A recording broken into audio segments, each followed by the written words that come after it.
So wait, how is AVP not canon then? AVP cannot be canon. AVP. It's as easy as 1, 2, 3. Do, re, mi, AVP. Aliens cannot exist in the ancient pyramid times if David created them in Alien Covenant. Also, we saw Lance Hendrickson. He dies in AVP. So it can't be. But I have a beard.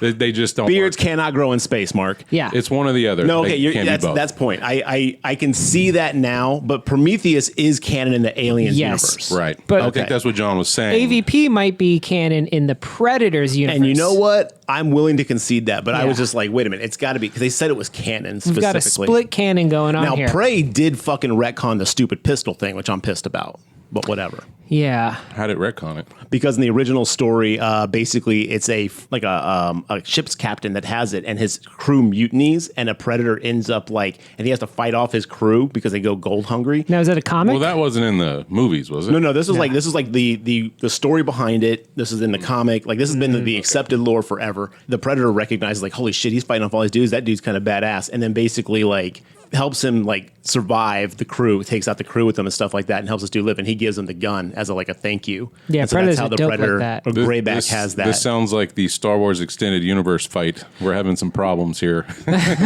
So it actually takes place in 1715. So it's Yeah. not because the little synopsis for Prey, it's 300 years in the past, and I was like, that's only 18 something. That's Right. Well, it could still be the same pistol. It could, except for the fact that the story is that it was this dude's pistol and he gave it because that guy on the ship was Rafael Valencia or whatever. Yeah, I think it could still work. Yeah. It's messy, but it could Okay, still look. work. We can get some headcanon around this. I'm willing to concede this one. I'm not saying I'm not going to be this stringent about the Predator canon, because honestly, after 2, I don't give 2 fucks. Let's rewind. Should we do an opening? Let's do an opening. We've got one from one of our listeners, Chris. So we're doing all the Predators today. We're going outside of the box. I was trying to think of a way to mash Predator and retrospective, a retro Predator spective, but I can't do it. Perspective. Grave Talk versus Predator retrospective. I like it. Perspective. Perspective. That's a word, though. Oh, yeah. And then we could be GVPR, just like AVPR. Oh, Lord. Let's get to this question. Shit. All right, coming from listener Chris, he liked the idea of Prey taking the Predator franchise into a different time period, a different setting, and he wanted to know what we could come up with in the same vein. Other horror properties, what would we do? One of his examples was the Hellraiser franchise set in the Egyptian times, and they find the cube. Wasn't that originally the canon for it? Wasn't the puzzle box first? Or was that guy just in the Middle East? No, Yeah, I think it was just Middle East. Yeah, that was World War I. Now, look, I am not a Hellraiser historian of any type, so don't come at me if... A Hellstorian, if you will. Yeah, exactly. Well, as a Hellstorian. Okay, what do you got? It was in World War I or II, one of the world wars, but it was not in ancient Egypt. I can tell you that. I think it was 1. I think you're right. I believe it was 1. But that is an interesting idea. I think that would be a That'd be very cool. good movie, I'd get down with especially that. since 80% of Hellraiser sucks. The franchise as a whole. Yeah, anyway. no, that is true. Yeah. Oh, boy. Let's see. I got one. Okay, go. This will give you guys time to think. Okay. I I'm got racking my brain. Because we didn't do shit planning beforehand. Yeah. the Terrifier set as a court jester in the medieval times. Love oh my it. God, that's amazing and fucking terrible. Except Art the Jester. It's the medieval times restaurant. So it's really set in the late 90s. Yeah. But you think it's set in the medieval times until you pan out and see some fat American asking for another grog of beer or something. Exactly. I think grog is what you drink. That's what, yeah, a beer. Oh, okay. A chalice. A chalice. A mug. Yeah. Whatever. Okay. Anyway, I think that'd be fun. Love it. Let's see. That's actually pretty good. Yeah, dude. that is really good. I can't lie. That one's awesome. How about Leprechaun in the Wait, nope. They already did that. Hellraiser in space. No, No, did that. Jason goes to. Damn. Leprechaun goes to hell. Oh, okay. We haven't done that yet. But they did do a Leprechaun in the past, but it was only for a split second, where that lady had to sneeze 3 times. oh shit! I forgot. But what if about they that. actually did set one in like the potato famine of Ireland? Wow. Okay. Okay. You know? Real grim, dark. He caused the famine. I dig it. Yeah, there you go. I'm a huge fan. I think I've mentioned this before. Of that, I wish more horror movies were set in the West. So maybe like a more serious cowboy versus alien, a more serious take on that premise, because cowboys versus aliens in movies is not very serious. Cowboys versus xenomorphs. Yeah, something like that. or sort of I'm folk. just picturing a no, I fucking know. xenomorph with a cowboy hat, and they do the like walking down the street 10 paces. and Yes. turn around. Howdy, partner. I mean, honestly, I think you could never put like an alien movie in the West like that, just for the fact that, I mean, maybe a Predator, but like never Alien, because you just lose all that like creepy surrounding, because everything's so spaced out. But again, I mean, unless he's next to you in the saloon and you just don't look over to your right. And it'd have to be clearly an offshoot, because if Prometheus is true, the aliens aren't created until the late 22nd But- century or Mwah. something. Thank you, do we Prometheus, for know being awesome. that the aliens don't have time travel capabilities? No, we don't. So, Oh, I see what you're saying. They show up at Amityville and it's about time travel. yes, but no, it could be more like a Predator, but that's sort of a cop out because that's basically Prey, except in the West Coast instead of the East. But it could be like a rancher. You use the isolation, right? He's like way out, far away from town, and he's like buddies. In the West, no one can hear you scream. Yes. Done. Oh, cattle. Beautiful. They're driving cattle, like a lonesome dove situation. Then their little individuals start disappearing, and then the survivors have to figure out what happened. Something like that. Now, I did kind of guide it into the xenomorph alien. Was that what you were going for? I didn't really have a creature. It could be, Because Jason. the facehuggers could get all the cattle on the drive, yeah. and then he's having to fight off xenomorph cattle. That would work too. They That would already, be gangster. they already had an alien bull in Yeah. part 3, though. Yeah. So there's already precedent for So it. we know aliens Or can. ox or whatever. it Yeah. was. Wasn't there a dog 2 and Yeah, 3? there was a Yeah. dog. So we know aliens can get into animals. Mm-hmm. I think that's it. I think the xenomorph's the one. I didn't have a franchise in mind. I was racing. Well, But it's that or Mars Attacks. Like, those are the only two real Yes. alien properties. of course.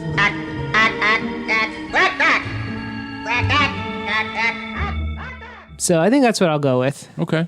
I think it works. Yeah. Basically, Hollywood, more Western horrors, please. More wars. What, you could do Hellraiser in the West, too. Yeah, that's true. You could do Hellraiser anywhere, though.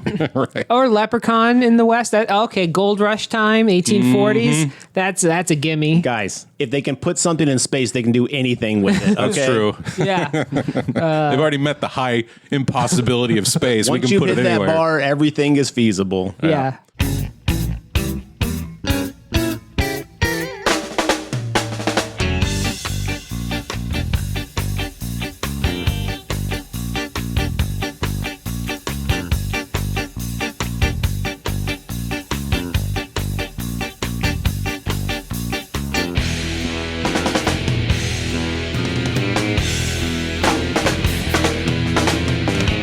Hey, all you creatures from cyberspace. Thanks for joining us on another episode of the Grave Talk podcast. My name is Mark.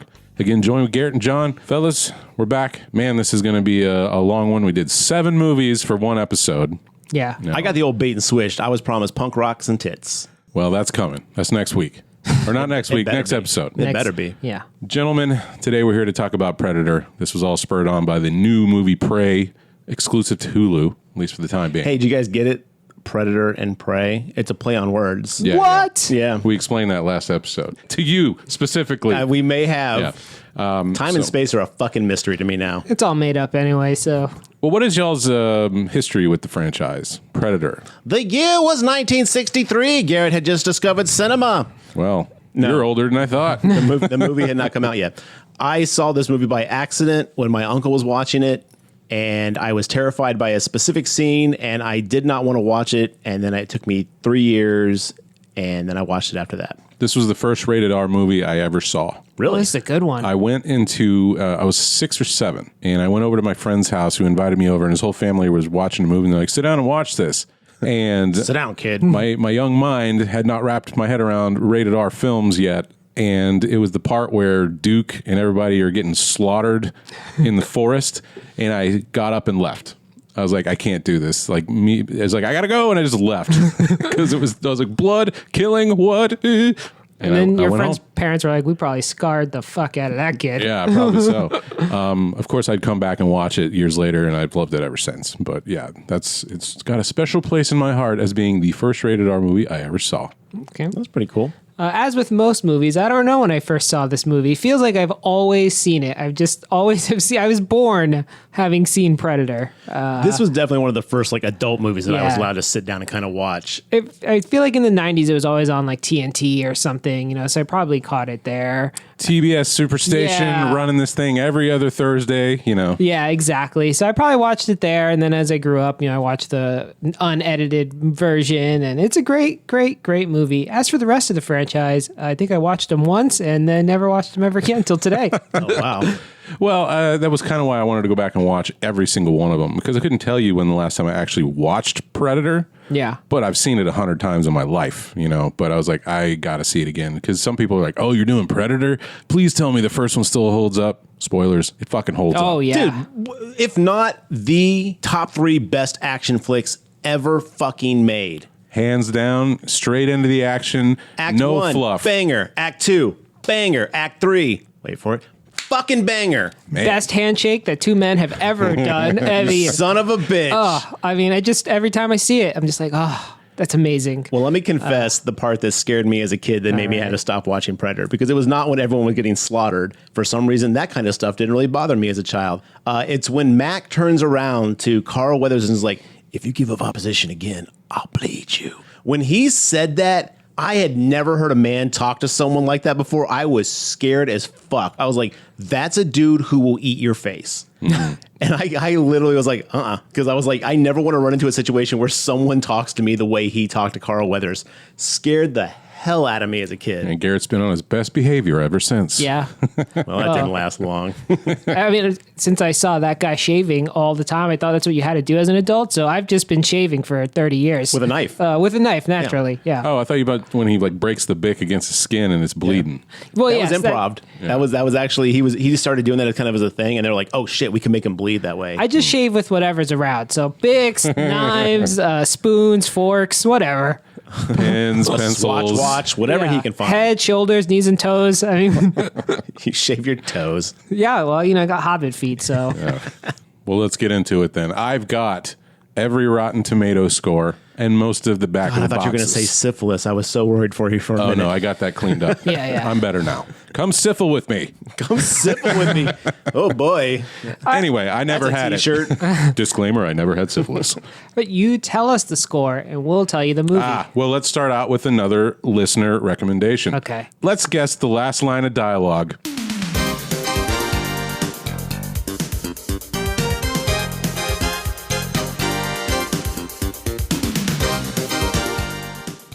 Let's see if you can figure out which film it is. Got it. And I'll read you the last line of dialogue. That's my shitty Predator noise. Did you guys hear that? Yeah, no, it was good. I was like, is a predator in here? It sounds like a vibrator that needs to be fixed. Yeah. I'm very familiar with that sound. So. There you are. My man All John, right. fist bump it up. Broken vibrators are my specialty, so. All right, Mr. Vibrator, here we go. First line of dialogue. First or last? You said last just a second ago. First, last line of dialogue. Okay. Guess the movie. You are one ugly motherfucker. I think that's the OG predator? Maybe that's got to be the Predator. Locking in your answers? Yeah. Yeah. Wrong. What? Oh, all right. Well, at least 5 other movies, so. It's Alien versus Predator. Wait, did we say last or first? It's the last line. That was Last the line. first Okay, movie. okay. That's Got the it. last line because she goes and she gets accepted by the okay. And they don't say a single word for 20 minutes of that Wait a film. minute. Wait, did you Okay. say she gets accepted? Yes, she does. she be- Oh my God, I forgot about that. I just hit my mic and I'm still like, The Predator gives her like a brand Yeah. of the symbol on her. oh shit, that's right. Because she Becomes a because she killed a xenomorph and she proceeded through.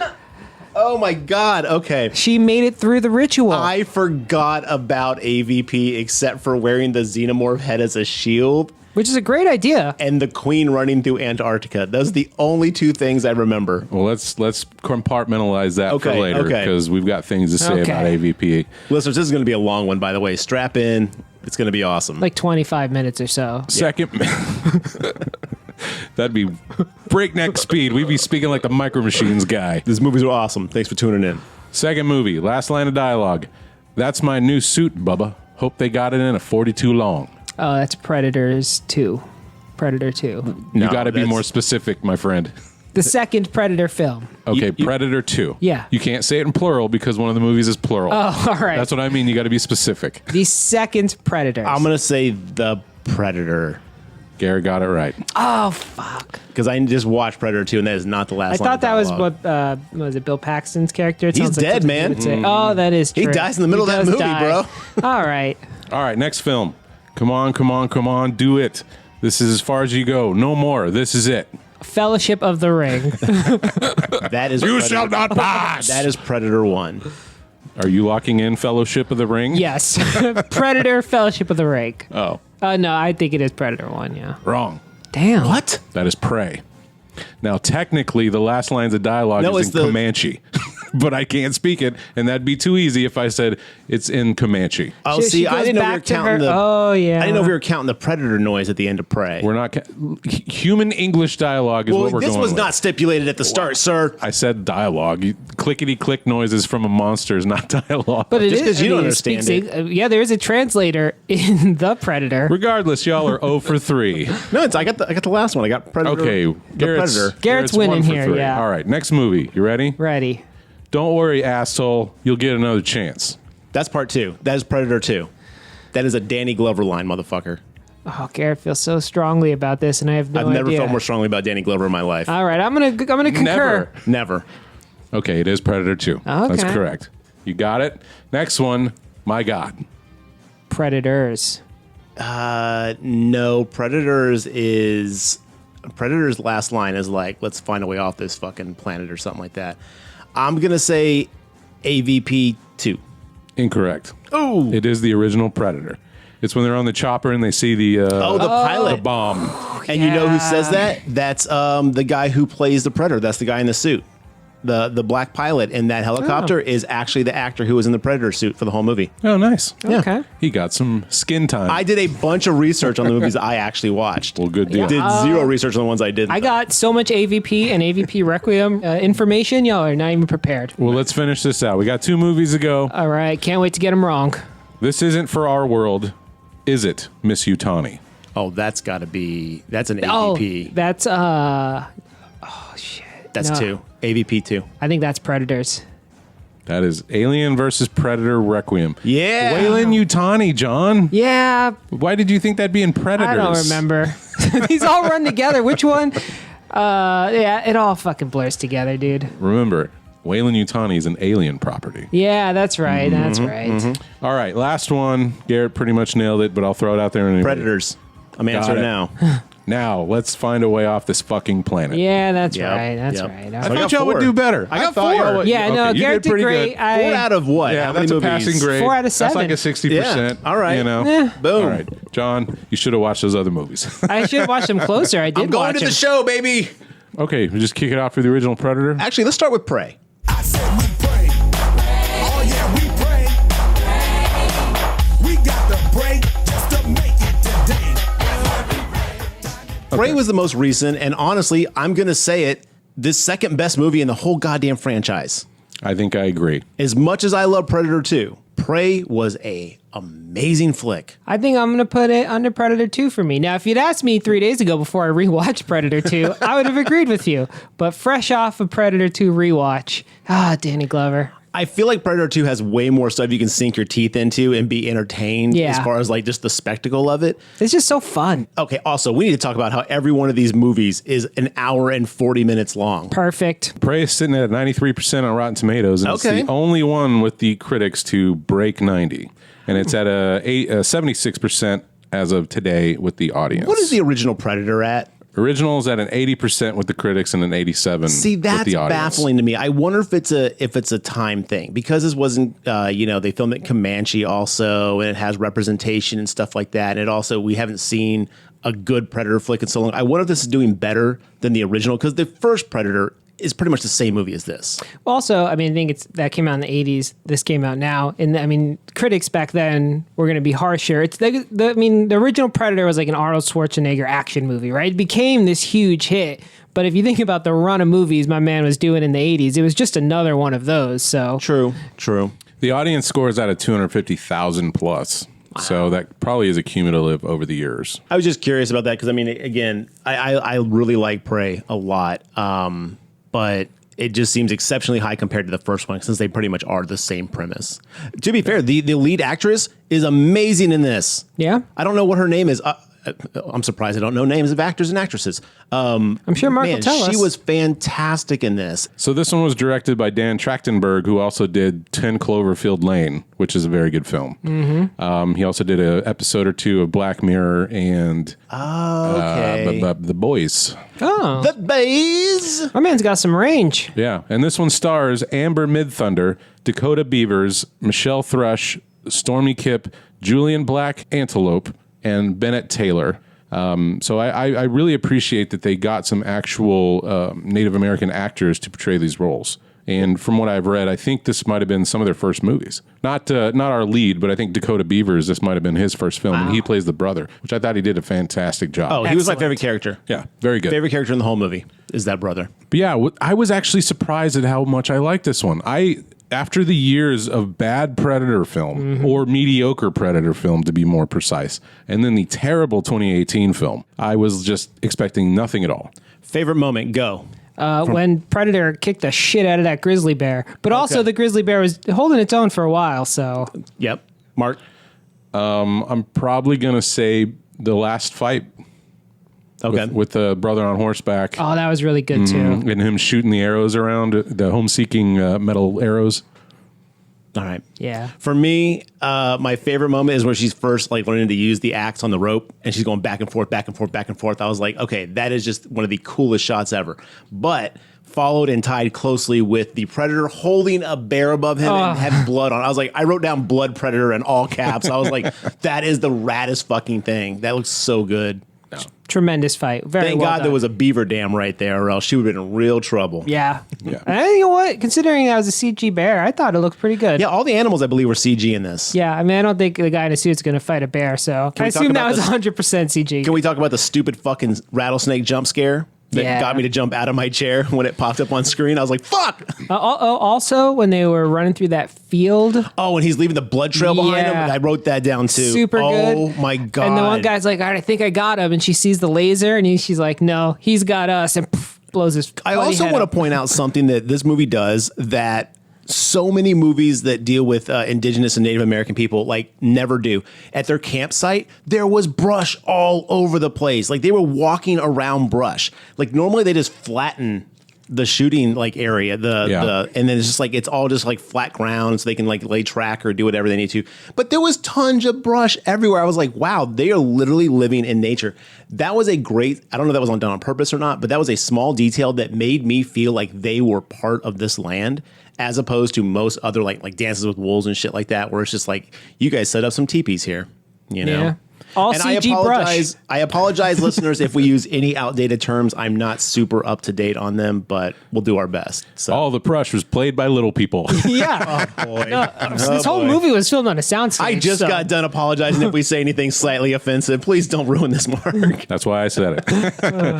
This one was done on a $65 million budget. Wow. And do you Well, there think was a lot of CG effect. Yeah, with but it animals. looks really good for $65 million. I mean, Yeah. this day and age, that's not really high budget. I mean, so? I am curious, and I didn't find an exact answer. And maybe Garrett, you found something in your research. But why did this one premiere on Hulu? Was it because people didn't like the last one, 2018? I think so. So this is the thing: is the Predator franchise was massively like panned. Like it was not in a good place. We got this. This also has to do with streaming services being willing to pay for franchises and properties so they can lock them in their vault and basically like, it's ours. People will come for this. And good thing Hulu did, because this is the highest grossing, most watched movie on Hulu ever. Like this That's is their number one most watched film Biggest on their premiere entire for the channel. I think that this is just going to be a thing. I mean, it just was announced today that Halloween Ends is going to be on Peacock same day as theaters. Yeah. So I think Okay. this is just the These new services, normal. yeah, these services are. I mean, Shudder did it right. Pay for exclusivity. I think that's a word, for a little while, and then have it be unleashed on the public as is. But I'm getting real tired of them like locking it behind their service, because I opened up Hulu and I was like, I haven't opened up Hulu in forever because there's nothing on Hulu that I want to watch. Shadows. I stand by my statement. You don't watch What We Do in the Shadows? Oh, I actually just buy the series on iTunes. Oh. I get them as they come out. So I don't have to deal with commercials or little ad intros or anything like that. So, but no, good for Hulu for snagging this one, because this was well done. And shout out to Hulu for doing the Comanche dub. Yeah, that's pretty awesome of them. And they actually filmed the scenes twice, and they tried to pick certain words that matched some of the lip movements and stuff, so it wasn't too off. But yeah, they completely redid the movie with Comanche. The first watch, that did confuse me a little bit, because they're speaking in English and then they start speaking Comanche, and I'm like, wait, are they speaking English then? Why are some lines in Comanche still? So there's a line where the brother yells something in Comanche at the Predator when they're at the campsite, and it turns invisible. And on the Comanche dub, the English subtitle says, "You cheater." Like basically referring to him as a cheater for making himself invisible. Like, come out and fight me, like in the open. I think that's what it said, or something like that. And then the English, he just yells in Comanche. I kind of wish more of that would have been subtitled then, because that would have been cool to see. Yeah. The Hunt for Red October. I love that. That was the best way to do it. Speaking of which, they actually wrestled with that idea. They weren't sure. They we don't know how to deal with the Hunt for Red October problem, and they thought about doing it the same way, where they had it start in Comanche and then go into English. But they said they could never get it to feel right. Oh, so felt totally fine. The Hunt for Red October. the writers and the directors and stuff like that, or whoever struggled with actually making that feel correct, and they call it the Hunt for Red October problem. They nailed it there. Well, the director said he was inspired by Mad Max, Jaws, and some of the older action films of the 80s. No. Yeah. But because of the success of... yeah, me like that. What about Predator? Well, you knowed me like that, so you get a No, back. I mean, like, obviously, this guy's inspired by, like, the classic action films. Right, but to be specific, Mad Max. What about, were they inspired by Predator? I'm sorry. To be specific, Fury Road. Fury Road. Because that one was more recent, and it showed that you could still do an 80s style action film with a good story and characters. He actually went to them before Predator 2018 came out, The Predator, and was pitching this idea.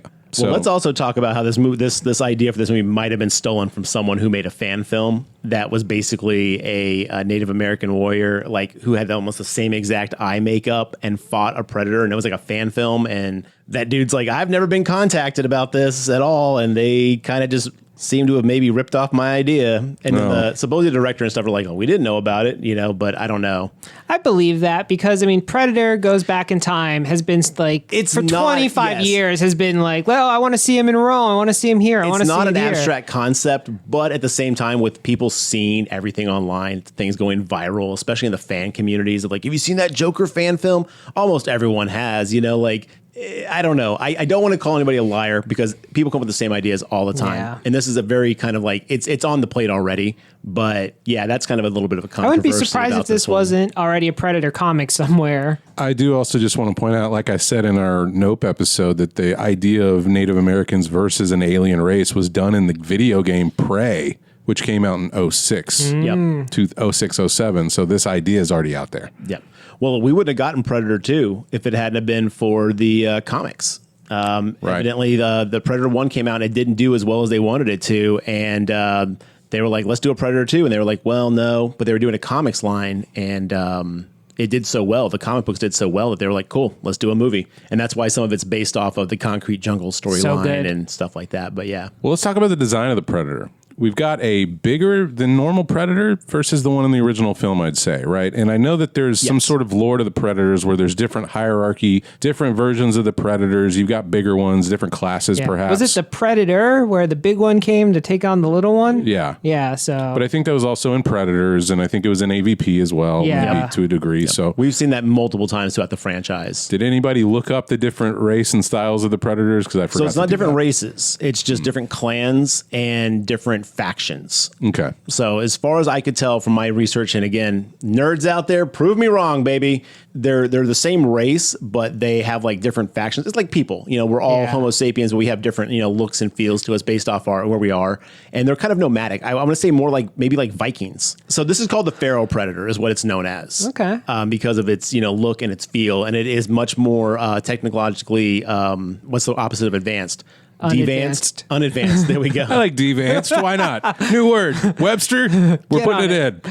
You know what would be cool is if predators got bigger the longer they were alive. So that's because they're such a violent species, you'd know that the bigger predators are the most badass because they've lived long enough to get 11 feet tall. Well, that's or what whatever. Predators kind of posits is they test each other. They fight. Yeah. Only the strong survive type thing. So, But you're right. So it's like facial features are different, where all the other predators kind of stuck to that same style. I mean, it still has the 4 mandibles Yeah. that kind of poke out, but it looks very different. I had to look it up because I was like, I got to be crazy. But the skull that the Pharaoh Predator is wearing in Prey is actually one of the water dogs from Predators.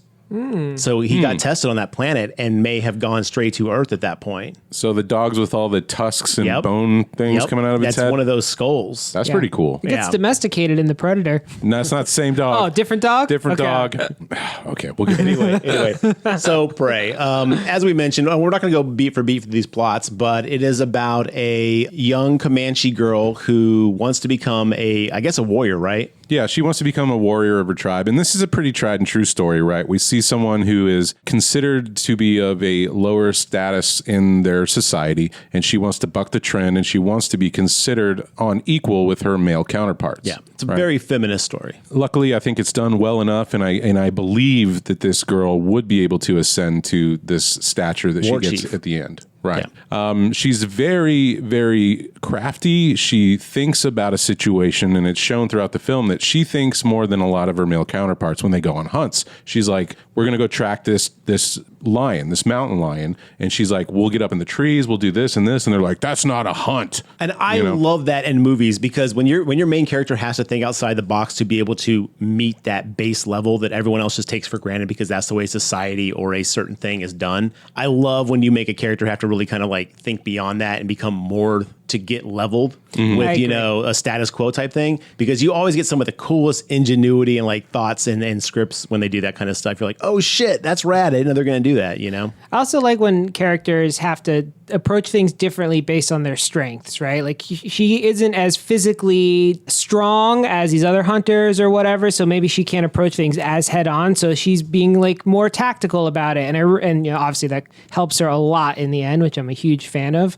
I enjoyed her character a lot and how smart she was. So one of the things she designs in the movie is this tomahawk on a string. Is there more or bone on less. it though? Is there bone tomahawk? It is. That's okay, it. good. Here it is. This We is your did- review. We This did is your bone review. tomahawk done. This is your review of Bone Tomahawk. It took me a second to get there because I was stuttering over my words, but we got there. All right. We followed you. Bone Tomahawk on a String, though, that's the sequel. So I hate to say it, friends, but I don't think that would work the way she's using it in the movie. no, certainly not. It's the one kind of criticism I have. She is flinging that thing back and forth, pulling it out like she's slicing butter. But when you're getting that thing chopped and stuck in trees, you got to get some real force that I don't think a string pull would do. It's a rope, but yes, Right, I know rope what you're pull. saying. Yeah, also it'd fly back at her so dangerously, but She's like Thor, man. yeah, that's really what it felt like. I was like, this seems a little fantasy, but it didn't bother me considering the concept of an alien is coming to kill them all. So It was the moment I was like, well, I don't know if it'll work like that. And then I saw her whip it into the tree, whip it to the other tree, whip it back in the other tree. And I was just like, I don't give a fuck. I Yep. was like, whatever you do with this thing, I am on board for. So probably one of my favorite characters of the whole movie we haven't mentioned yet is the dog. oh, when I saw that dog, I was like, if something happens to this dog, I will never forgive this movie. Yeah, I literally thought, I was like, going with that easy route, but they you didn't. better not introduce this dog to kill it. Yep, Because that is cheap and unfair. But that dog was actually a rescue dog from Fulton County, Georgia. And I liked seeing that the shelter was like, hey, we're so happy to see Coco's a famous actor now. So that was cool. That's really She's now awesome. get a forever home, and maybe she'll be in some more films. Yeah, I hope so. Pray too. Then Pray exploit harder. that dog. We got to pray just to make it today. Yes. Well, when the brother says that line, is like, when you see that lion, you say, this is it. This is as far as you go. And the moment he said that, all I could hear was Huey Lewis. If this is it, ooh, ah. I was like, no. Please Stupid let brain. me know. But Garrett, you're right. The plot is more or less Predator 1, right? Mm-hmm. It's an individual versus the predator out in the wilderness. An individual realizing that if something's going to be able to address this issue, it's going to be this person. And they kind of come to it by seeing, what it does, like how there is, honestly, you can't just run away from this problem. I mean, you technically could, but that's not that character. And the same with Dutch in part 1, it's just, he's not the character to run away. And I really loved her journey to like kind of like she always had that like I can do it, I'm a toughie. You know, I was like, okay, I'm not so concerned about that. But her like really kind of convinced her brother like, look, if we don't do something, what does it all mean? And I was like, yo, that's kind of cool. Which I was so happy that at least her brother had faith in her abilities From the beginning, which was so nice to see. It wasn't like her against the world. She did have an ally on her side as she went through this journey. And that actor, so good. I hope he gets more roles. I would love to see that dude in more things because I think that's Beavers? Yeah, Dakota Beavers. Dakota Beavers. So good. The interplay between those two characters was astounding. Yeah, they had great chemistry. Yeah. I'm also very happy that we did introduce that fur trapper element because I think the movie needed like another act, you know, to kind of bring it into a more interesting realm. It also needed some toss-away characters that could get wrecked, and that was such an amazing scene. But man, did they get fucked. We do have to mention, if you've never seen a Predator movie before, the Predators see in heat vision. One of the things the movie does is it shows that the Comanche civilization have some sort of medicine that lowers an individual's temperature to the point where they're not showing up on heat vision. That's a bit of a stretch for me there. Oh, it's totally a stretch. I mean, not to jump too far ahead, but Mythbusters actually debunked the whole putting mud on you and blocking heat. Oh, really? thing. Yeah. So You'd heat the mud up in no time. Like, Yeah, true. yeah, but yeah, it supposedly like slows your blood down to the point where you get cold because your blood's not pumping and stuff like that, and it's supposed to keep you from bleeding out. And you stuff. would die. I love the fact that they wrote that in though, because I was like, what a cool little like way to get around that aspect of it. And they built it up. It wasn't just out of the blue, right? There's one of their tribesmen who got injured from an attack from a bear or a cat. But the setup is that like he's going to bleed out. She comes along and gives him some medicine that lowers his temperature. And then she's like, do you want him to be comfortable or do you want him to live? You know, so I was like, good. At least they're setting up what's going to happen later in the film. Yeah. Well, Naru and her mom talk about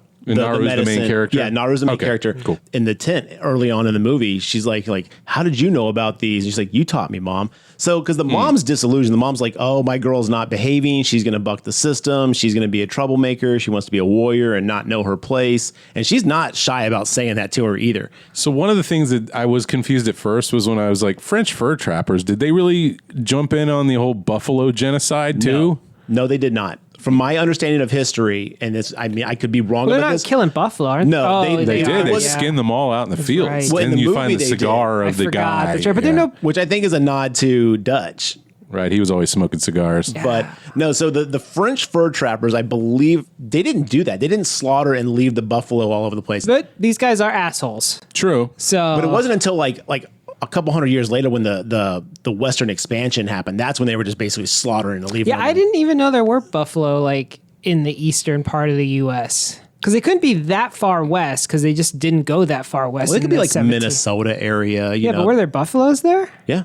in Minnesota? I mean, maybe not like quite top of Minnesota, but like towards the bottom, the plains area. Yeah. Welcome to History Talk. Did the French go to the Great Plains in 1719? I'm sure they made it over to about Kansas, maybe. The North and South Dakota, Wyoming, Montana. I don't buy that. Hey, there was plains out there, bro.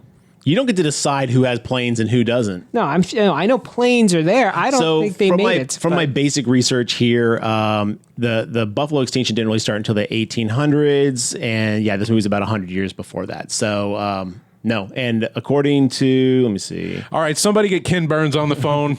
Well, I'm Yeah. checking. What do the goofs and IMDb say? Okay, that's what I need to know because they know it all. From my understanding, they basically didn't just slaughter and leave. They actually like tried to use like every part of the buffalo because it was more of a survival and a like how we live type thing. So this is historically inaccurate. Maybe in this instance, yes. Right. Okay. Glad Well, we look, got to the bottom of that. If we're accepting an axe on a rope, then I think we'll accept the. And- if we're accepting an alien from space fighting Native Americans, then ... Yes, I like it. All right. Well, that is more or less this movie. I don't know if there's So the anything else you Predator, want to touch on. Let's real quick touch on the end real quick. So the Predator basically is hunting his way through stuff because this is supposed to be the first time the Predator's come to Earth, supposedly, according to all the descriptions I read. So he's hunting different animals. He's identifying what are predators and what aren't. Like he fights a coyote, he fights a bear. He wants the challenge. That's what they're there for. Eventually, Naru is like, yo, her tribe keeps getting fucked up by this thing, and she's like, I'm gonna take it down. And they do. They fight the Predator, and she kills it. The brother does die. She uses our buddy Quicksand, although it's not technically quicksand. It's a mud pit. I was so happy to see that, though. I was like, shit, we've been talking about Quicksand. Glad to see it back. We need to have a Quicksand episode. Yeah, that talk about horrifying. No, Yeah. we don't. Yeah, we do. I did like that she had to throw her axe multiple times. She wasn't just like the first time, got it hooked and pulled out. I was like, yes, I knew she was not going to drown. Yeah, Do you drown? Sure. Yeah, I don't know another word you would All the use, mud's but- going into your lungs. That's drowning, right? Yeah. But man, did I get PTSD from Neverending Story. Come on! Artax! Fight against the sadness, Artax!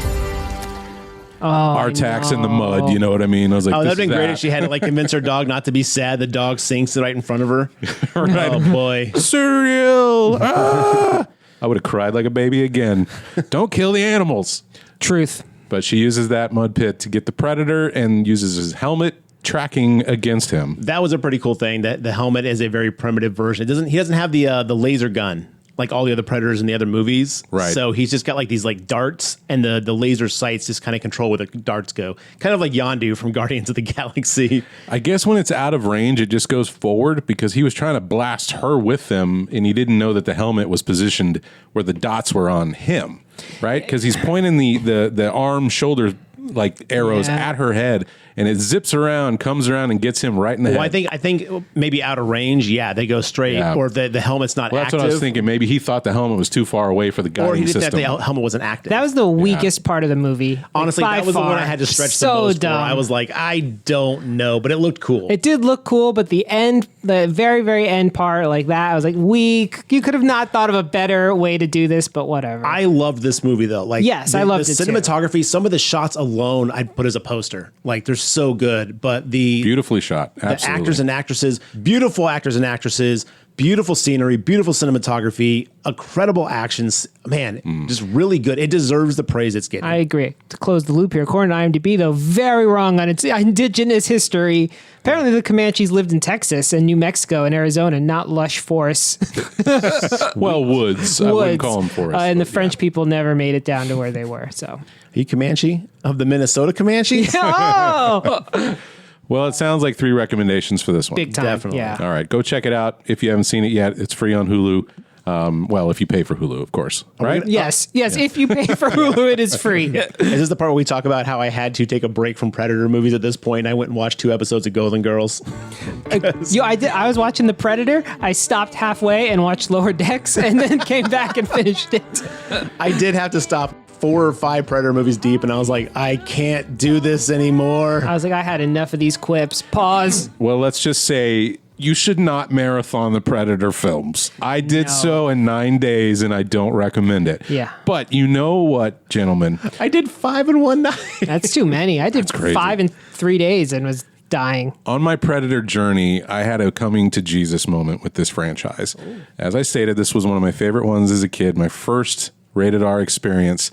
But the Predators are like middle managements or Jimmy John's managers. They're not predators. They're only as good as their tech. And as soon as the humans get their hands on the tech, it's fucking fair game. Every one of these predators die in this movie. Yeah. Every single one of the movies, they die. Where is the film where they kick ass and prove to me that they're the badass warriors that they claim to be? AVP Requiem. Yeah. They fucked those xenomorphs up. But I will say, Predators. Predator. Well, no, they lose there too, though. Well, some All of them lose. do. They lose in every movie. They I'm lose in telling their you. home base. It's not about showing how cool the Predators are. It's about showing how cool humans are. I mean, that's basically it, right? Like I'm saying, once they're on an equal playing field and the humans have some of their tech, the Predators fucking lose. I'm with you. Look, to me, it's the same as the Klingon problem. They're supposed to be these honorable warriors. Then why do you have cloaks? How fucking... if you're just a sneaky little bastard.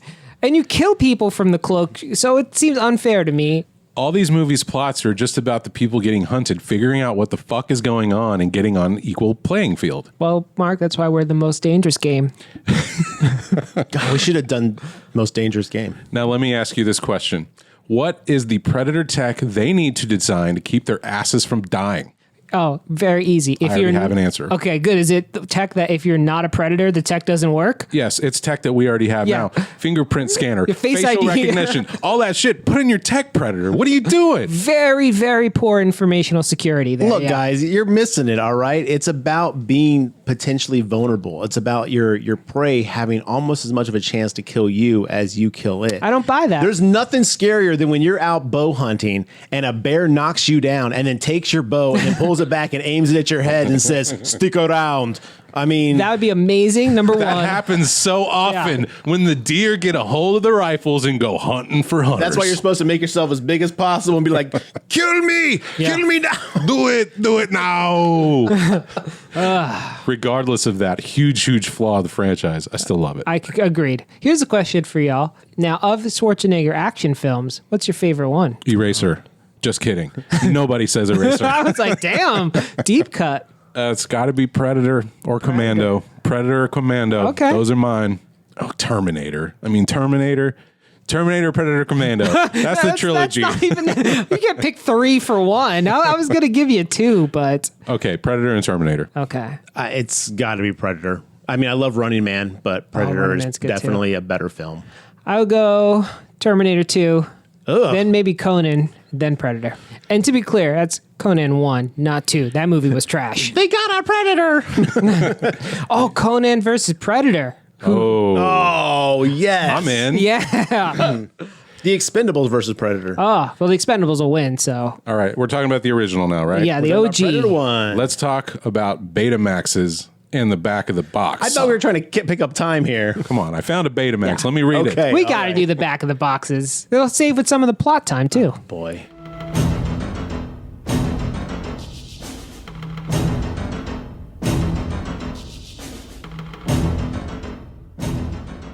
A creature from another world. Wrong. And No, go ahead. it is. No. I thought he was from Detroit. And this time, Schwarzenegger is the prey. Arnold Schwarzenegger stars in this action-packed adventure story of fighting men pitted against an unseen enemy, a force more powerful than their fiercest weapons. Recruited by the CIA to rescue hostages held by guerrilla fighters in a Central American country, Schwarzenegger and his men encounter an enemy unimaginably more deadly than any on Earth, because the Predator is not of this Earth. Can you Thanks for clarifying remember that. when this came out and you had to tell people it's not a human beast? Twice, by the way. The very first sentence and the very last. I thought he was from Detroit, you Yeah, guys. Detroit Right. City. Packed with spectacular special effects and combat scenes of gut-wrenching power, Predator is the most terrifying and most exciting Schwarzenegger movie yet at 107 minutes. Okay. Well, is that part of it? The most exciting and terrifying Schwarzenegger film yet at 107 minutes. Schwarzenegger movie yet, period, 107 minutes. I thought they were really like. I thought they had that one sentence. I was like, Yeah. wow, way to just really, like, they were really catering to the John Exactly. They were qualifying their statements there. I want to just say that the sound effects and music of this film are so fucking good. Yeah. That like drum Congo, digga, digga, digga, digga, digga, like kind of echoes through the jungle. I fucking love that. The march at the beginning when Dutch is showing up. Oh my God. Dun, dun, dun, dun. Yeah, it's all Badass, so man. fucking good and it sets the mood right away. I also like how like the first half of this movie is just a bunch of people going into the jungle to rescue somebody. You have no idea. Like, if you've never seen this, that it's about to take a fucking left turn on you. Right. And there's no fluff. No. It's like 20 minutes in, they're already in the fucking jungle going around looking for shit. My absolute favorite part of this movie is when they do get to the camp and they're like being all stealthy, and then Arnold Schwarzenegger just pushes a fucking car into the camp and is like, all right, there goes stealth mode. Yeah, he takes a truck off the Yeah. blocks and it rolls in and explodes. And But that's, yeah. that's like me doing stealth gate, like missions on video games. It's just not going to happen. And if you haven't seen Predator, just go watch Predator. I mean, the back of the box pretty much summed it up, but this movie is stacked with action powerhouses. You got Carl Weathers, you got Jesse the Body Ventura, you got Arnold Schwarzenegger, you've got the guy that played Billy, which evidently the insurance companies would not cover this movie unless they hired a bodyguard for the guy who played Billy to protect him from beating other people up, because he Whoa. was known to have a short temper and get in fights. Like, they wouldn't insure the movie until they had a bodyguard to keep him from fucking with people. Wow. That's so different According from to his the character trivia, in the movie. I was like, holy shit. And evidently he's supposed to have a big scene where he actually fights the Predator on that log. oh, really? That's like one of my only downfalls of the movie is I wanted to see that. I kind of liked that it was off screen, but that would have been a rad fight. Yeah. I guess it makes him more menacing, like the Predator made short work of him. And he yeah. just screams off in the jungle. Yeah. But I mean, get to be that. fair, the video I put out about us switching episodes was just going to be me in my car cutting my chest with a knife and Box being like, cutter. But You want to talk about a movie that came up with some of the best one-liners of 80s.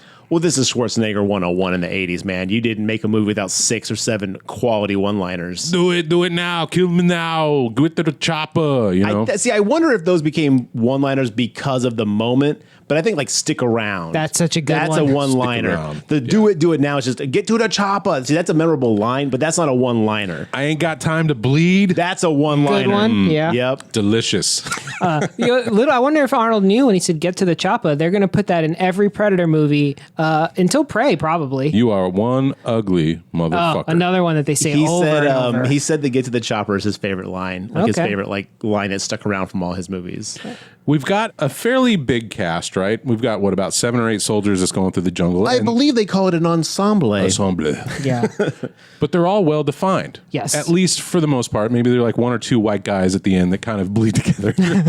One of them has glasses, one of them doesn't. But what is there really to say about it? I mean, this is where we learn about the Predator for the first time. We see his tech. We learn he's got the heat-seeking vision in his helmet. He's invisible. Yeah. And what really makes this one still above being the original OG film that made this franchise, it's the one that really, for me, defines the Predator's fierceness because he's going up against an elite team of soldiers who are supposed to be the best of the fucking best, Yeah. the creme of the creme. They rose to the top. You know what I mean? That's who they're fighting, and they're still getting their asses handed to them. We learn if it bleeds, they could kill it. Yeah. So Which is also said in Prey, which Yeah. is kind of cool. Right. But for me, that's why this one is ratcheted up. This is agree. like the top humanity has to offer, and the Predator is making short work of us. I concur. I mean, yeah, what we really need to go through the plot of Predator. Like everybody knows it. It's just an amazing film. It is such a fun watch. Like Mark said, it is nonstop. I'm always like movies are too long, but not this one. There is no fat in this movie to cut. Like every scene is awesome. Carl Weathers and Dutch, like their interactions together are fantastic. I guess the least believable part is that Carl Weathers is like a desk jockey because he's like just as swole as Arnold. And I'm supposed to believe this guy spends all day behind his desk.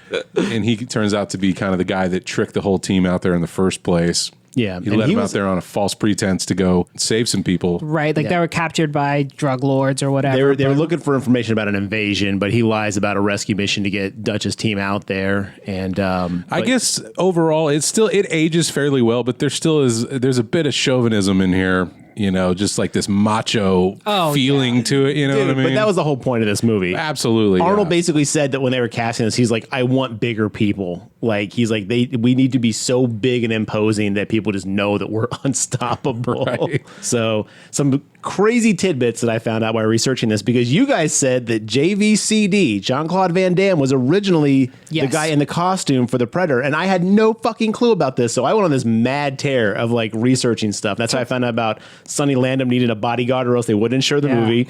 But Jean-Claude, I think he was too hot, right? He's like, oh, I'm a little bitch. It's too whiny. He was complaining about it a lot, and he said the suit looked unrealistic and stuff like that. Because originally the suit looked like a giant insect Yeah. instead of the way it was supposed to. Thank God they changed that. He's like, I couldn't do any splits in this suit, so The suit weighed over 200 pounds, Damn. and that dude was like 7'2" inside of it. The helicopter pilot. I don't remember the guy's name. That's a tall dude. yeah. But everyone got sick on set. Everyone had like diarrhea and shit because they were filming in Mexico and stuff, except for like a couple people. The director broke his hand and didn't tell anybody, or broke his wrist and didn't tell anybody. You know that line, stick around? Mm-hmm. So they actually had that machete custom made, but it was too heavy. And so he did that line, stick around, and left the machete to get rid of it in the plot. So they didn't have to carry it around. Oh, okay. Yeah, That's so it clever. was just it was too like unwieldy to like, use and stuff like that. The original character was supposed to be Native American. And it was rewritten. So we could have had Prey before we had Prey. Imagine if it wasn't rewritten, but they still cast Arnold Schwarzenegger. Oh my God. That would have been such an 80s thing to do. And we do need to point out, dude, that the director of this film, this dude is John McTiernan. Listen to this guy's run of films back to back. You ready? Taboo 2. Those are all porns. Mannequin 3, The Search for More Mannequin. No, I was like, wait, is there a Mannequin 3? Because I've lived my whole life and not known this. there's not. I made it up. Okay. Predator, Die Hard, The Hunt for Red October, Medicine Man, Last Action Hero, Die Hard with a Vengeance, and then we get the Thomas Crown Affair. Whoa, what a shift. He's like, Yeah. I'm tired of guns. Good Can I movie, do actually, Yeah, great but- movie, but That's a good run, man. And Die Hard 2, that was fine. And Right? Die Vengeance, Hard with a that's Vengeance? three. 3. Oh, 3. I That's actually the like badass 3. one Three's with my Sam favorite. Jackson, man. Yeah, man. Three's 3's my favorite. great. This is the quintessential, if not like top 3 action films ever made. Hard But- to go wrong. Yeah. Yeah, Yeah. But they eventually did it too. they did. And Arnold did not want to come back. Which sucks. As a kid, there's no internet. There's like, how do you get your news as a child? You don't have access to magazines. Your parents aren't getting you issues of Starlog. Stickly mostly. This was before that, John. This is 1980s. I'm actually glad we didn't get Arnold in Predator 2. I did not want to see Arnold in Predator 2. If you asked you in 1980, Yeah. you would absolutely say, where the fuck is Arnold Schwarzenegger? Agreed. I'm going to lie. You're going to lie. I know you are. I would. No, I'm just kidding. No, I was not a huge Arnold fan when I was a kid, though. Believe it or not, I didn't really care for Arnold Schwarzenegger. He didn't really do anything for me. You were a Stallone guy, weren't you? I did like Stallone more. See, 'cause I was liked an Arnold Rocky. guy. I was an Arnold See, guy. I Throw loved Stallone Rocky. in the trash. It's all about my big man from... My big man from Brussels. Yeah, man. I don't know if he's from Brussels. Stallone. Let's see. What was he doing this time? I guess Rockies, but it would have been like Doing Rocky 6, Well, which is the supposedly- worst Rocky. Supposedly, the rumor is that's how Predator got created. Is that someone made a joke that the only person Rocky had left to fight was E.T. And someone basically ran with that idea and supposedly came up with the idea for Predator. All right, that's dope. Yeah, so Stallone. I don't know if that's true or not, but that's what's being reported. Or was that Cliffhanger where he's a mountain rescuer? That'd be a few years yeah. later. That was the early 90s, Yeah. yeah. What was the late 80s Stallone doing? What was that comedy one? It's like Tango and Cash, baby. No, Hell, Stop or My Mom Will Shoot? I think that might be it. no, that was not an 80s. No, that was No. 90s. Tango and Cash was 89. Okay. Rocky 5 was 1990. Rambo 3, 1988. That was Rambo's a year 3. after this. He was definitely doing Rambos. Rambo's 3 is the Rambo's. Rambo 3, worst one. Over the Top, same year as Predator. Yes. Cobra. The year before he did Cobra. That was after Rocky 4. And you like this guy more than Rhinestone with Dolly Parton? That's the one I was thinking of. Fucking Drinkenstein? Whew. Yeah. Meanwhile, Schwarzenegger, Terminator, Predator, Commando, Terminator 2. Yeah. But no Arnold, no Stallone in Predator 2. Who did we get? You're getting too old for this shit. Danny motherfucking Glover. Now, this Yeah. is fresh off a Lethal Weapon. Yes, it is. And if you notice, a lot of his squad is the same squad that worked with Murtaugh and Riggs in Lethal Weapon. Let me tell you what scared me the most about this movie. Papa Chongo. Now that AKA I'm King Willie. in my mid-30s, I'm like, he is not too old for that shit. He's like my age. I am just the right age Yeah, for that shit. What the hell is happening? We're not too old for this shit. We're not too old for this shit. Say like you believe it.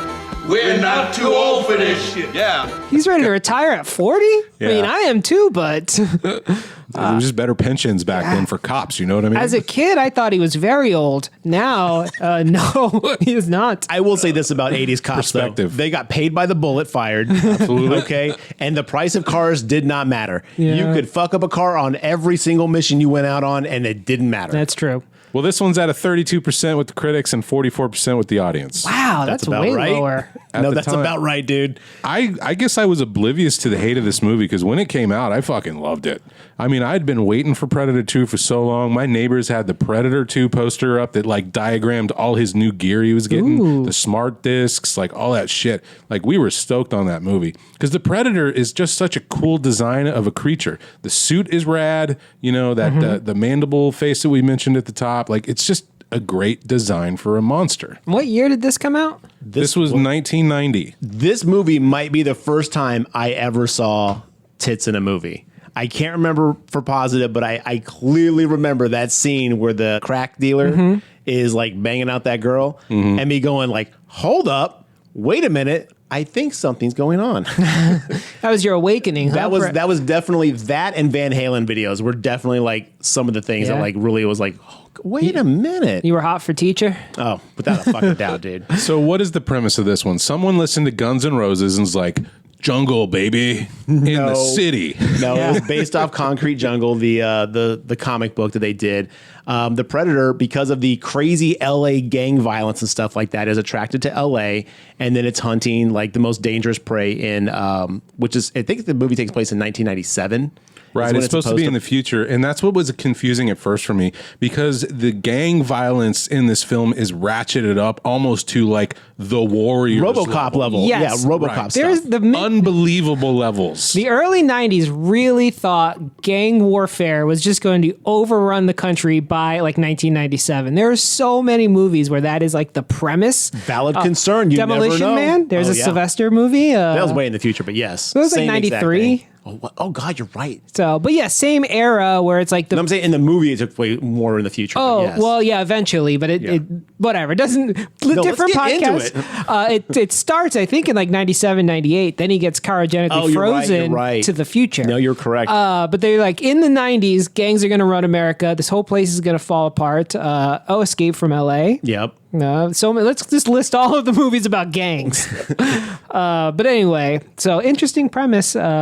Turned out wrong. Yeah, so basically the Predator's attracted to LA because of the sheer violence. He's hunting And the heat. The heat, It's like which they do mention, but honestly, some of the movies kind of eventually abandon that. So Yeah. who knows? This one, though, I think what I liked is, it just looked, one, really hot. And I think they slightly overexposed everything to make it look like brighter and hotter and grosser. They either sprayed everyone's stuff or they were legitimately that sweaty. But everyone, like when Bill Paxton shows up, I forgot he was in this for a while. When he shows up and he's sweating through his 3-piece suit Yes. and it's like massive burgundy sweat stains, I was like, bro. I never remember he's in this. And to be quite frank with you, like every time I think about this movie, I forget about the first half of the movie. Like for me, the movie starts whenever like he's already chasing them through the subway. See, You know I what I remember mean? the first part more than I remember the second part. Where it's most of the more time. like they're trying to figure out what's happening. And, The street fight, the part where the crack guy gets basically kidnapped by the voodoo gang, and then like when they skin him, and then when they're fighting, and that's all the stuff I remember more than like I forgot about the subway scene. No, Oh, it's so good, though. If you started the movie at the meat packing place with Gary Busey, that's where my memory That's like starts. the last 20 minutes I know, of the movie. I know, but that's all I remember. Gary Busey, superstar in this film. First movie back after his almost near fatal car or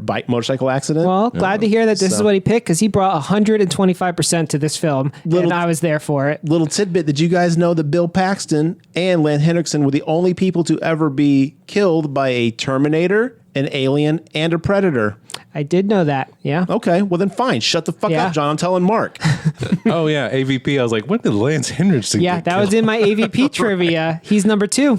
Right on. The tagline for this movie is "He's in town with a few days to kill." It's the stupidest What? tagline. I love it. I was love on the it. poster. I was like, "What the hell is this nonsense?" That's perfect. He lost his luggage. It's just been a terrible trip for this So guy. yeah, the hunter, the Predator is basically, they call him the Urban Hunter, I believe in this one is his nickname, and he is tracking stuff down. And Danny Glover, being super cop that he is, he catches the Predator's eye, and so the Predator's kind of slowly working his way through these toughies, but he's always got an eye on Danny Glover's like, this might be the one. And Danny Glover kind of catches on once the FBI comes in, like, this is our operation. He's like, what the hell y'all doing? Eventually you find out that Gary Busey's character works for this group called OEW or something like their OED or something like that. They're like the black ops group for the government. Or Yeah, something and like that. they realize that it's an alien, and they're like, we're gonna capture it. And so and then Danny Glover kind of gets mixed up in that, and yada yada yada. Everyone gets killed until it's a showdown between the Predator and Danny Glover, and Danny Glover actually kills the Predator with his disc, which we get a bunch of new Predator weapons in this movie. We get the retractable spear, we get the net? razor disc, we get smart the net. disc. The smart disc, is that what it's Yeah. called? Yeah. Okay. But he ends up in the Predator spaceship. You can't skip that part. No, I haven't gotten there. I Okay. just stopped talking about the weapons. Dude, that net is the coolest So thing. good. When they first introduced that, I was like, what? Yes. That's amazing. And Danny Glover works for the police, as we mentioned, which is like straight out of Last Action Hero, cliche cop. So great.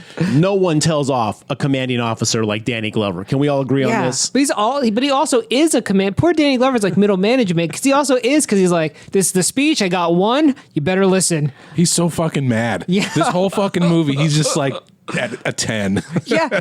So Bill Paxton's like a new cop who's like, and he's like, why are you here? Nobody wants to come here. So why do you want to? He's like, I just want to do good. He's like, liar. He's like the Leon Kennedy of LA. Yeah. Do you guys think them translating and moving the Predator from the jungle to the urban setting was successful? Yes. Yes. But only because this was such a like over the top urban setting, like where there's all this Yeah, almost. blatant violence everywhere. Well, it's supposed to be 80s New York. But then they moved it to LA due to budgetary reasons. So they shot in LA instead of New York. Yeah, I think it worked really well. But yes, to your point, John, it only works because it is so exaggerated, though. Yeah. Yeah, if it was standard, late 80s town without all the violence going on, it would have just been like, What if okay. the Predator's just sitting on a bench with a little like scanner who's like, copy that. We got to break in at 216, 410. He's like, nah, I'm good. Where's the good stuff? And by the way, that opening fucking gunfight is great. So great. Holy moly, there's a lot of bullets. Yeah, and then Danny Glover comes though, and he's like, just runs through all this hail of bullets, and they're like, there's like 50 guys in that building. He's like, I got it, and he's like, I'm just gonna go in on my own. He's like, we're waiting for the SWAT team. He's like, fuck SWAT. And Like, I damn. loved it compared to his Lethal Weapon role of like, we got to be more cautious. What do we do? And think about our safety. And this, he's just like, I'm going to take on 70 dudes with a Yes, bullet. and you're just win. like, what? Not a gun, just a bullet. Yeah. I'll push it into all their heads. He tied a string to it and throws it. That would be amazing. Pow, pow, pow, headshot. Well, as they uncover that there's something else going on other than just gang warfare, they make their way, or Danny Glover makes his way underneath the subway, and he finds the alien ship. The Predator ship's just down there chilling. Yeah. And within, we get our first Easter egg that made every single viewer lose their minds, as there was an alien xenomorph skull on the wall of trophies on the Predator ship.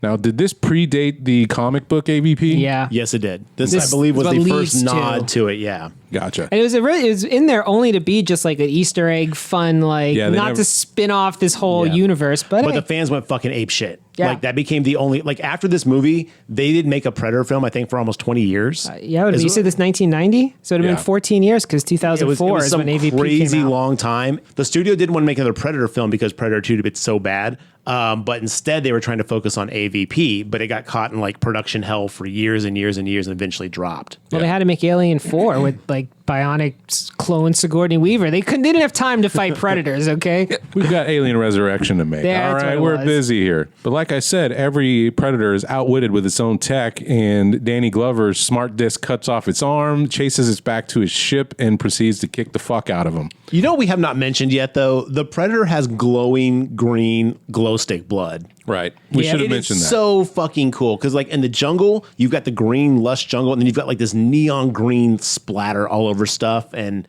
man, the Predator blood is so iconic. It is really good. Very good idea. Whoever made that, you're going in the Hall of Heroes. Well, it was supposed to be orange originally, and they ended up switching it, and it was glow sticks mixed with KY jelly. Okay. Way now better. we know how to make our own. Yeah. So I don't recommend that for any sexual exploits. I believe the stuff inside glow sticks is very toxic. So Yeah, wear Keep it out of gloves. your please, orifices, please do not use glowing lube. It may be toxic. Or there's probably stuff you can use. Go to your boy. local Oh, adult boy. shop and We're getting sued at some point here. well, don't use glow sticks, but go to your local porn star and bring up broken vibrators and glowing lube. They know what's Just up. go to John in the back. He's got like a little glass on. He's like, I'll fix your vibrator and give you glowing lube. What do you need? So back to Predator 2. Back to Danny Glover and lube. He cuts off his arm as the alien Predator is trying to detonate his wristband like in part 1. Yes. You see the timer ticking down. The alien's like, you're fucked now, my man. But nope, chops it off, and we continue back to the Predator ship. Which is a small nuclear explosion when it actually goes off. And this So- is confirmed because Gary Busey's character says that Dutch was being treated for radiation sickness. And Dutch was the character from the first one. Right. And that's why they couldn't. And then they lost him after that. He escaped the hospital. But yeah, he got irradiated by the first Predator explosion. So yeah, Danny Glover's about to have LA small nuked, But he and, stopped it. He stops it. Yeah. Why would being disconnected stop it? I don't know. Yeah. Maybe I don't think he maybe finished. I don't think he got to finish punching all the buttons. Well, no, it was going, man. It Yeah. was deep, Oh, deep, was deep, it? deep, deep, deep, chop. Yeah. Maybe it's like your fingerprint thing. Maybe it only works when it's connected to the. Maybe the Predator life force is the battery of the wristband. Oh, okay. You know what? I'm going It's to go like with cutting that. the You green got to wire. believe in that nuclear Yeah. explosion. Right. Yeah, that movie would have been so much better if he cut it off and it blew up anyway. And then all these people in the apartments are all radiated, Yeah. But it all culminates in this final sequence in the Predator ship where Danny Glover overtakes and kills the Predator, takes that smart disc and jams it straight into his chest, and there's green glowing blood everywhere. Predator falls down to the ground, and then out of the shadows come like 7 more Predator. the first time we've ever seen this many on screen. Like a squad of predators. Yeah, all A looking tribe, if you will. Yeah. all the collection. armor looks cool. They're all differently designed, and they basically pick up their dead colleague, go back to the Jimmy Johns, and What is your obsession with Jimmy John's this episode? I think he's hungry. I get Are it. you on a fucking payroll that we don't know about? Hello, Jimmy John's. Jimmy John's here. What took you so long? Jimmy John, freaky fast delivery. anyway, they throw him the musket or the pirate gun, as Garrett was saying, that says the date 1715, and the realization the first time you see is like, oh fuck, they've been coming here forever. Yeah, That was a big moment. big time. Keyes, Gary Busey's character, gets killed in a fight as they're trying to capture the Predator, and one of his like subordinates is like, "Damn it, you blew this operation. We almost had him." And then Danny Glover was like, "Don't worry, you'll get another chance." And so that's my terrible Danny Glover impression, but I love it. So gotta love Danny Glover. He's so good. And that guy was played by a Baldwin. That's Adam Baldwin. Is it really a Baldwin who says that? Oh, interesting. First time I saw him in this movie, he'd later go and be in Firefly and a bunch of other stuff. Okay. I don't know what character it is because I never watched The Predator, but supposedly in the movie, Keyes' kid, basically Gary Busey's kid, is running the secret organization in The Predator. So that's a the family. guy who's running it is black in The Predator. Well, whoever it is, basically Keyes' kid is with OWED or whatever in the Predator movie. Like he's with the government organization or whatever. Ties that don't need to be there. No, I know, but you know, whatever. What a movie. He narrowly gets out of the ship as it blasts off, and he's covered in ash, and it's a great final scene. This movie doesn't deserve the hatred that it got. Do you think it meant to be as ridiculous as it is? Like, is this intentional camp? Because the thing is, every option where they had to take a reasonable choice or a crazy fucking choice, they ratcheted that shit up to 11. That's just what the 80s did, man, or early 90s when this came out. Like, Bill Paxton's character, there's no reason for him to be the way that he is. I think he's trying to relate back to Shane Black's character in Predator, but it's like, all right, take that character, turn it up to 11, and He was a caricature. yes, Bill Paxton is a caricature of real human beings. no person on earth would ever be like him. No. I mean, it was very much Hicks, not Hicks. Game over, man. Game over. Yeah. He in the 80s, that was his thing. Late 80s, We always early mix 90s. his name up. What is his name in Aliens? Not Hicks. Whatever it is. Yeah, I don't know. Corporal Numbnuts. Are you guys ready for some Predator 2 trivia real quick that I found out? All right, lay it on us. All right. Evidently, Patrick Swayze was approached to star in the film, but was unable to because he injured himself in Roadhouse. Oh, I hope he would have been Bill Paxton's character. No, he would have been Danny Glover's character. I'm glad he wasn't in it. Same. Me too. Evidently, some of the Predator sounds in this movie were recycled from the movie's Tremors. I'm into it. They stole some of the sounds of the Tremors in that movie and put it as the Predator noises. Okay. Good. So Predator, Park Graboid. Predator versus Graboid. I love The it. spear was stolen after production and it was never found. They actually did a whole insurance claim for it. Oh, man. So if whoever's out there got that spear, congrats. It's probably on eBay They're looking now. for you. Yeah. Some of the Predators at the final scene were played by LA Lakers at the time because they needed tall people to be in the suits. Okay. So that's kind of cool. Magic Johnson. I don't know if it was Magic Johnson. Trust me, when I found that out, I deep dived to see if I could find out Which players was a Predator? I mean, it's probably in the credits. Predators would be a good basketball team name. Yeah, I think there's a hockey team called the Predators. The Miami Predators. I think so. Okay. But anyway, different sports. If you want to see a totally different sport, they got you covered. Yeah. I don't think this movie was meant to be over the top. Now, Paxton's character, yes, he just played it that way. But I think they just thought this was just par for the course for early 90s action. Because think about all the other shit was coming out. This is very on the level. The way that the news portrayed violence in the 80s was like, this is just the trajectory. In 1997, there will be voodoo gangs running the streets. King Willie, baby. Well, we didn't even get to the voodoo, and the Predator has to he's like trying to cast a spell. This movie, man, I love it. So I love it because it is so ridiculous, but it's played serious. That's Yes. the beauty of it. It's like voodoo gangs. And actually, the voodoo gang was based off a Haitian gang that pretty much ran Kansas City and was in New York in the late 80s. Like, they were huge. So this was like directly wild. inspired by that gang. Is there a riff tracks for Predators too? Don't know. No. It's not plural. Or Predator too? Yeah. That would be amazing. I would love if we had Predators too. That would be a shit movie. Yeah, so it would bad. be. All right. Well, let's just say, listeners, you got 3 recommendations. If you hung this one out to dry back in the day, give it a rewatch. Trust us, you're not going to have a bad time with it. It's a solid film. Agreed. bullets, monsters, tits, voodoo gang members. Danny You got Glover. it. Danny Glover. Then This there- would be our last entry in the official Predators franchise for, what did you say, 14 years. 14 years. Yeah. Which, when they'd come in a form of a versus film, I'm assuming thanks to Freddy versus Jason. I don't know why. They didn't really say. So what I know is Paul W.S. Anderson, who directed. Famously did Resident Evil. Yeah. Famously did Mortal Kombat. So, we know it's going to be good.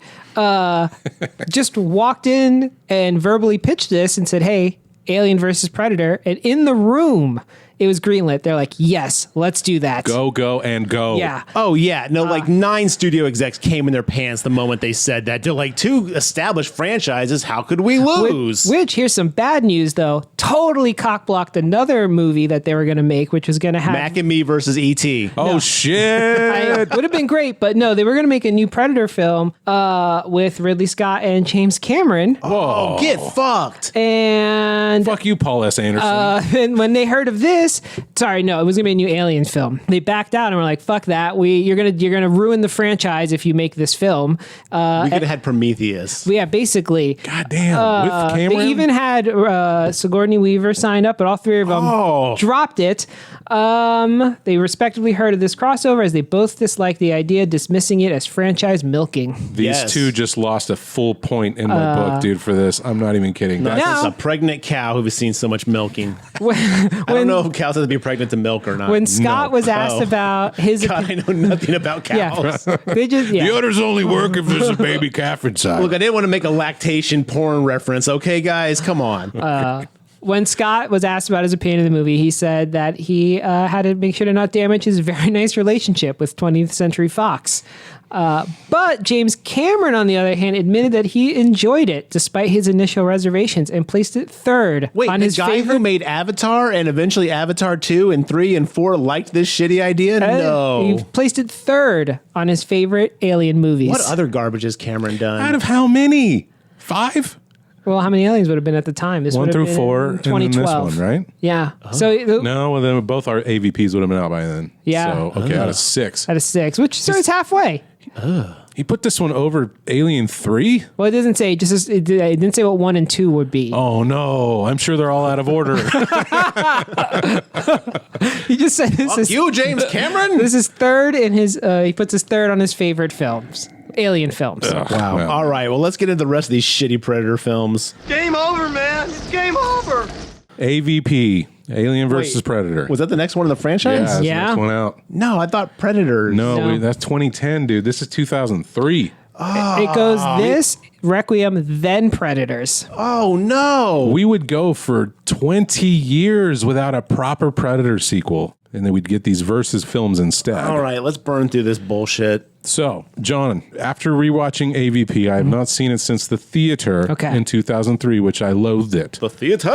It gains a little more. All right, there But we go. it's still a 2-star movie All right. out of 5. This has a Check out your guys' shockingly Letterboxd. lack of blood, violence, and rated R-ness because it's PG-13. Yeah, that's its big mark against it, and we'll get to Requiem here shortly. But they try to swing the complete other direction for Requiem. And then turn all the lights off Yeah, and fuck film that that's fucking movie. So annoying. Now We'll get to that. If I but- remember correctly, let me take a stab at this plot because I have not seen this since it came out. I don't even think I saw it at the theater when it first came out on video. There's an Antarctic team a la The Thing, and they are researching something and they find the pyramid and then they unleash a xenomorph, and evidently the xenomorphs are being raised in the pyramid to be hunted by the predators every 100 years or some shit like that. He's not far off. No. Okay. Here, let me tell you. What You got a back of the box? I do. Let me Read it. tell you what the rental My only back of the box says. I think you're pretty much word for word what you said. So Rental exclusive? rental exclusive, my man. The iconic monsters from 2 of the scariest film franchises ever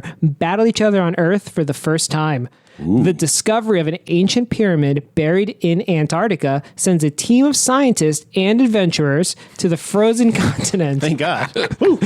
Are you a scientist or an adventurer? Please stand in the correct line. There they make an even more terrifying discovery. 2 alien races engaged in the ultimate battle. What? Yeah. They made that happen. Yeah, they did. It was kind of their fault. And then the tagline, no matter who wins, we lose. Yeah. That was actually a good tagline. Yeah, it's a I'm good not one. going to lie. That's a really good tagline.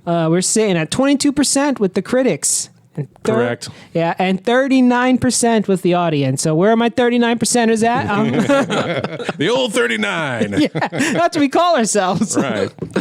All right, John, you rewatched this one I sure did. and you still, where are you putting it? In the trash. Yeah, I'm going to put it fourth. Fourth. On the Predator list. So Predator 1, Predator 2, Prey. Those two kind of switch back and forth, admittedly. I Very can get you, close. yeah. And then this. You're not going to believe this, but I would swap it for AVPR. What? I think Requiem's a better movie. What? Okay, read the back of the box for Requiem because I have no idea what Requiem is about. gotcha. Let's Hold on. just burn through both these at the same time. All right, back of the box for Requiem. So Requiem comes in 12% on Rotten with the critics, Where's my 12%ers at? 30% with the audience, so a little bit better. All right, this is a DVD because they had stopped making VHS tapes by the time Requiem came out. I can never hear DVD without hearing the stupid like Zoolander DVD meaning. It's like, thank you for purchasing this Divida. Zoolander, a better film. A better? A better film than AVP2. Yeah. Packed with adrenaline-pumping action and heart-stopping suspense, this spectacular sequel escalates the war between sci-fi's scariest movie icons. It's like the same thing as the other one. Oh, it's escalated now. Oh, Yeah. okay. On Earth, everyone can hear you scream. All right, that's an extra point. You got it right there, dude. That's beautiful. Especially when a horrifying predalien crash lands near a small Colorado town, killing everyone it encounters and producing countless alien offspring with terrifying efficiency. When a lone predator arrives to quote-unquote clean up, it is in quotes in the back of the box, the infestation, it's an all-out battle to the death with no rules, no mercy, and hundreds of innocent people caught in the crossfire. As the creature carnage continues, a handful of human survivors attempt a daring escape, but the U.S. government may be hatching a deadly plan of its own. No mercy, huh? ... We We do not train to be merciful here. Mercy is for the weak. So these films are directly tied via plot. Yeah, one takes place- AVP ending events lead straight into the second one, I think Requiem. they're supposed to take place like in the same week. Right. But one's in Antarctica and one's in Colorado? Well, so at the end of AVP, the predators fly off and they go on their ship and they recovered a dead predator, and inside of it is a chest burster. Oh, okay. It pops out and makes a predalien, which is a predator-alien hybrid. Okay, I Then forgot about that. fucks all the other predators, crashes their ship, and they're like, so then that sets off an alarm in Predator HQ, and another predator has to come check it out. Tom, what's up, Bill? We got another one, man. Yeah. On Earth? I'm at the Colorado? Jimmy John's doing my second shift of the day, and you want me to go to Earth? The Jimmy John. It's like, it's always fucking Earth, man. Predators are the same as Jimmy John managers. Clearly. So then he has to come back and try to clean up this fucking disaster zone that is the Predalien's handiwork. So let's say, are we fully on board for the idea of AVP1, this underground pyramid that is a training grounds of sorts where these predators come to basically... It's a ritual. It's like a coming of age ritual for the predator. Right. It's almost like Prey, where for the tribe of the Comanches, Yes. you got to go make a kill, then you ascend to warrior status. Except this is what the planet in Predators is, though. Well, that plant didn't exist yet. So they just reused this plot for that plot. I think it did. And that's a because they said game. they've been coming here for a long time. Well, no, but it didn't exist in like real He means life. in writing. Like Yeah. in someone's brain. Okay. Yeah, yeah, so yeah, this yeah. was first, and this Got was it. their first stab at, okay, the predator needs to like go through a ritual to become a predator. Otherwise, you're just like a JV And I like predator. that idea. I do like the idea of having to prove yourself before you become a warrior. And since the otherwise, aliens... you're just a line cook. Right, at Jimmy John's. And since the xenomorphs, Jimmy John's has line cooks. someone's got to make the sandwich. Someone at Jimmy John's, get at us. Hello, Jimmy John's. We need a feed mark, number one. And number two, we got some questions about your operations. I legit have not eaten today. Clearly. Starving. So the xenomorphs are so badass, I guess that's the creature that they use to prove themselves, right? You either die or you kill a xenomorph. And if they fuck up and they can't kill the xenomorph, they just blow up the whole thing and start over. Then why would they just blow up Earth when the xenomorph No, they thing just blow gets up out of Antarctica. No, but I'm saying like once it breaks free Adios, South Pole. and becomes like the predator like alien thing, the predalien. Yeah. And like, why don't they just be like, all right, fuck Earth, boom, nuke it from orbit? Okay, do you want to know my second knock against this movie? Yes, It's I do. A's being PG-13 for a franchise that has been rated R. PG-13? Yeah, the first How are one you gonna is, put yeah. both of them together and not make that shit an R? I think that was a terrible mistake. I'm with you on that. Okay. But they get it's all. I mean, it's a hard PG-13 because there's a lot of there's a lot of creature on creature violence. What they don't have is creature on human violence because it's Well, it's like video PG-13. games. If you want to avoid an M rating, you can't kill other humans, but you can Yes. kill robots all day So long. that's what happens in this movie, and that is a knock against it. You don't see very many humans die in a very satisfying way. I remember the main character, the lady, being really cool, though. She's badass. Well, Okay. here's what I'm going to say. I think all the human characters are uninteresting and not fleshed out, and they're all just kind of paint by numbers. Well, I mean, a lot of them are there just to die, so they can get it down to the two, the lady and the Italian guy. The rest of them, and Lance Hendrickson, who plays Waylon. Waylon, yes. A dying Waylon. And this brings me to my third criticism is the reason for Waylon going on this expedition when he's about to die doesn't make any sense. Yeah, because He's like, this is my last hurrah. Yeah. No, I get To it. go If you're die in a fucking predator well, tomb. he doesn't think he's gonna get killed by a fucking predator. All right, that's not what he's thinking. But I get it. His point is right because the lady, I can't remember her name. But look, She's a lady! My point is he's on ground level with the intro troops, like the people that are going and investigating day one. Remember in Prometheus, he was tucked away on the ship. Yeah. While they went and did all the heavy lifting, Well, and then he would walk in. this is a Elon different guy. Musk or Jeff Bezos is taking their fucking sorry ass to space. All Yeah. right, they've been on the ground level. If you've got enough money, you're gonna do whatever the fuck you want to do. And if he So- wants to go toe to toe with an alien species in an underground Antarctic fucking pyramid, then by God, let the man. If the man wants to call himself Muhammad Ali, let the man call himself Muhammad Ali. What you're seeing is a little character trait called hubris. All right. Thank you for summing that up so much better than right. I did, John. So you're saying he's Captain Kirking this shit and going out with the red shirts, only to realize that he is wearing a red shirt. Yeah, I'm pretty sure when he got down there and he was getting fucked by a predator, he was like, "This is a bad decision." And this was rated PG-13, huh? Proper fuck. Oh man, he gets fucked good. He's like, "Don't turn your back on me," and Predator's like, "Oh, fine," and he just blows Said him the up. Same thing. Right. Which that was a nice scene. I did like the Predator lifts up Wayland and like does a scan and sees his lungs are all fucking trash. Yeah. And he goes to leave him alone. He's like, I'm Wayland. And like tries to kill the Predator. He's like, motherfucker. And just stabs him in the chest. Yeah, I would love if it turned around. I was like, motherfucker. that's pretty much what I mean. It was a really good scene. I was gonna say, like I said, on rewatch, I like it a little more than I did. Like expectations set properly, you know, that's always a thing going Yes. into these movies. Now, also, maybe I might hold a special place in my heart for this movie because, I mean, 2004, I would have been just turned 18 or depending on when this movie came out, you know? So I was like prime age to watch this stupid ass movie and be like, all right, this isn't so bad. Sure. See, I was never excited about this movie because at this point I was very aware of like milking franchises and stuff like that. And I was so like, oh, this is not going to be good. I was very cynical back then about these kind of things. But then I also remember never was super into the Predator lore. I mean, I love Predator 1.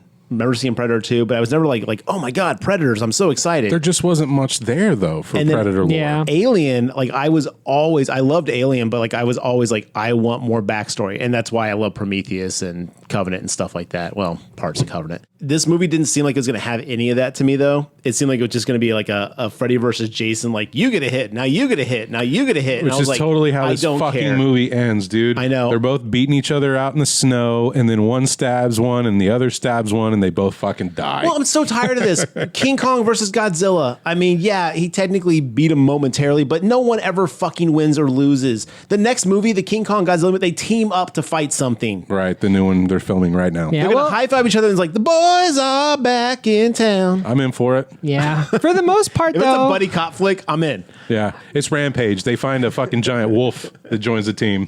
For the most part, the aliens do whip the shit out of the predators in this movie. I remember though. them overrunning that pyramid, that Aztec pyramid. Yes. The xenomorphs are very crafty and smart in Yeah. this one. Now, to kind of set it up, right? Wayland gets this expedition. They all enter Antarctica in this like broken down village that's all frozen, and they enter into a tunnel that's kind of swooped down into revealing this giant ziggurat under the ice. When they enter the ziggurat, they trigger the traps. The ziggurat shuts itself off, and the rest of the movie is like all these people trying to survive as the entire temple shifts and moves labyrinthian rooms around. a la Cube. Yeah, very much like I Cube. don't remember that at all. That's fucking stupid. Yeah. It's not as bad as it sounds. But like trap doors open up, people fall down and break their legs, and the aliens are closing in on them to get them. I love that it's physical alien suits and costumes. It's original, so it's not practical effects. Correct. Okay, cool. They're so they all look aggressive great about that. Inside the middle of the ziggurat, they've got an alien queen chained up, making it produce eggs and things like that. Because it breaks loose and it ends up on top of it's the a super ice. cute queen. It's huge. Yeah, it's massive. And there is a sacrificial room that has these spots for human beings to lay, and these eggs open up and impregnate these people that were sacrificed. Now say it again slowly. No, Sacrificed. And there's a bunch of hieroglyphics on the wall. You see the predators, you see the aliens, and you know this has been around forever. And that's ultimately why AVP cannot be canon in the Aliens universe. Correct. That is true. So, because that's what I thought when Prey happened. I was like, well, wait a minute. Haven't they been coming here long enough to like put something under Antarctica? Prey doesn't contradict this movie. No, but well, sort of. Because there's no way the Comanche are going to know about Antarctica. There's no way this could have happened without us like being like, yo, they're digging up Antarctica. Well, let me just say that there's another scene in another movie we haven't talked about yet that connect these two to the franchise. Okay, all right. Unfortunately, I would like to say 2018, The Predator is not canon. Yeah, I will that'd be put this something. one in first. So like we said, ultimately what happens is as the survivors are trying to fend off not only alien xenomorphs, but also the predators, the main gal who's running around, she's like a survivalist, right? Yeah, she's like an ice climber, mountaineer. She's an adventurer. But per the back of the She's box. Stallone's ex-wife from Cliffhanger. Pretty much. But Waylon has to woo her in. Like, she's not in for this. And then they get her to come in and because she's like, this is a stupid idea. There's no way y'all could be prepared to make this, go through this mission in one day. Y'all are crazy. I'm out of here. I'm not going to get you killed. And that's before we know about aliens from outer space. She's just like, this is like the most harshest environment on Earth. What are you doing? And you're like 97 years old. And so then they play on her. They're like, oh, okay, well, we got this other guy who's like, that guy, he's brand new. He's only got 3 seasons on the ice. He's a line cook at the fucking Jimmy John's. Don't get that guy. That guy, he's never even seen ice before.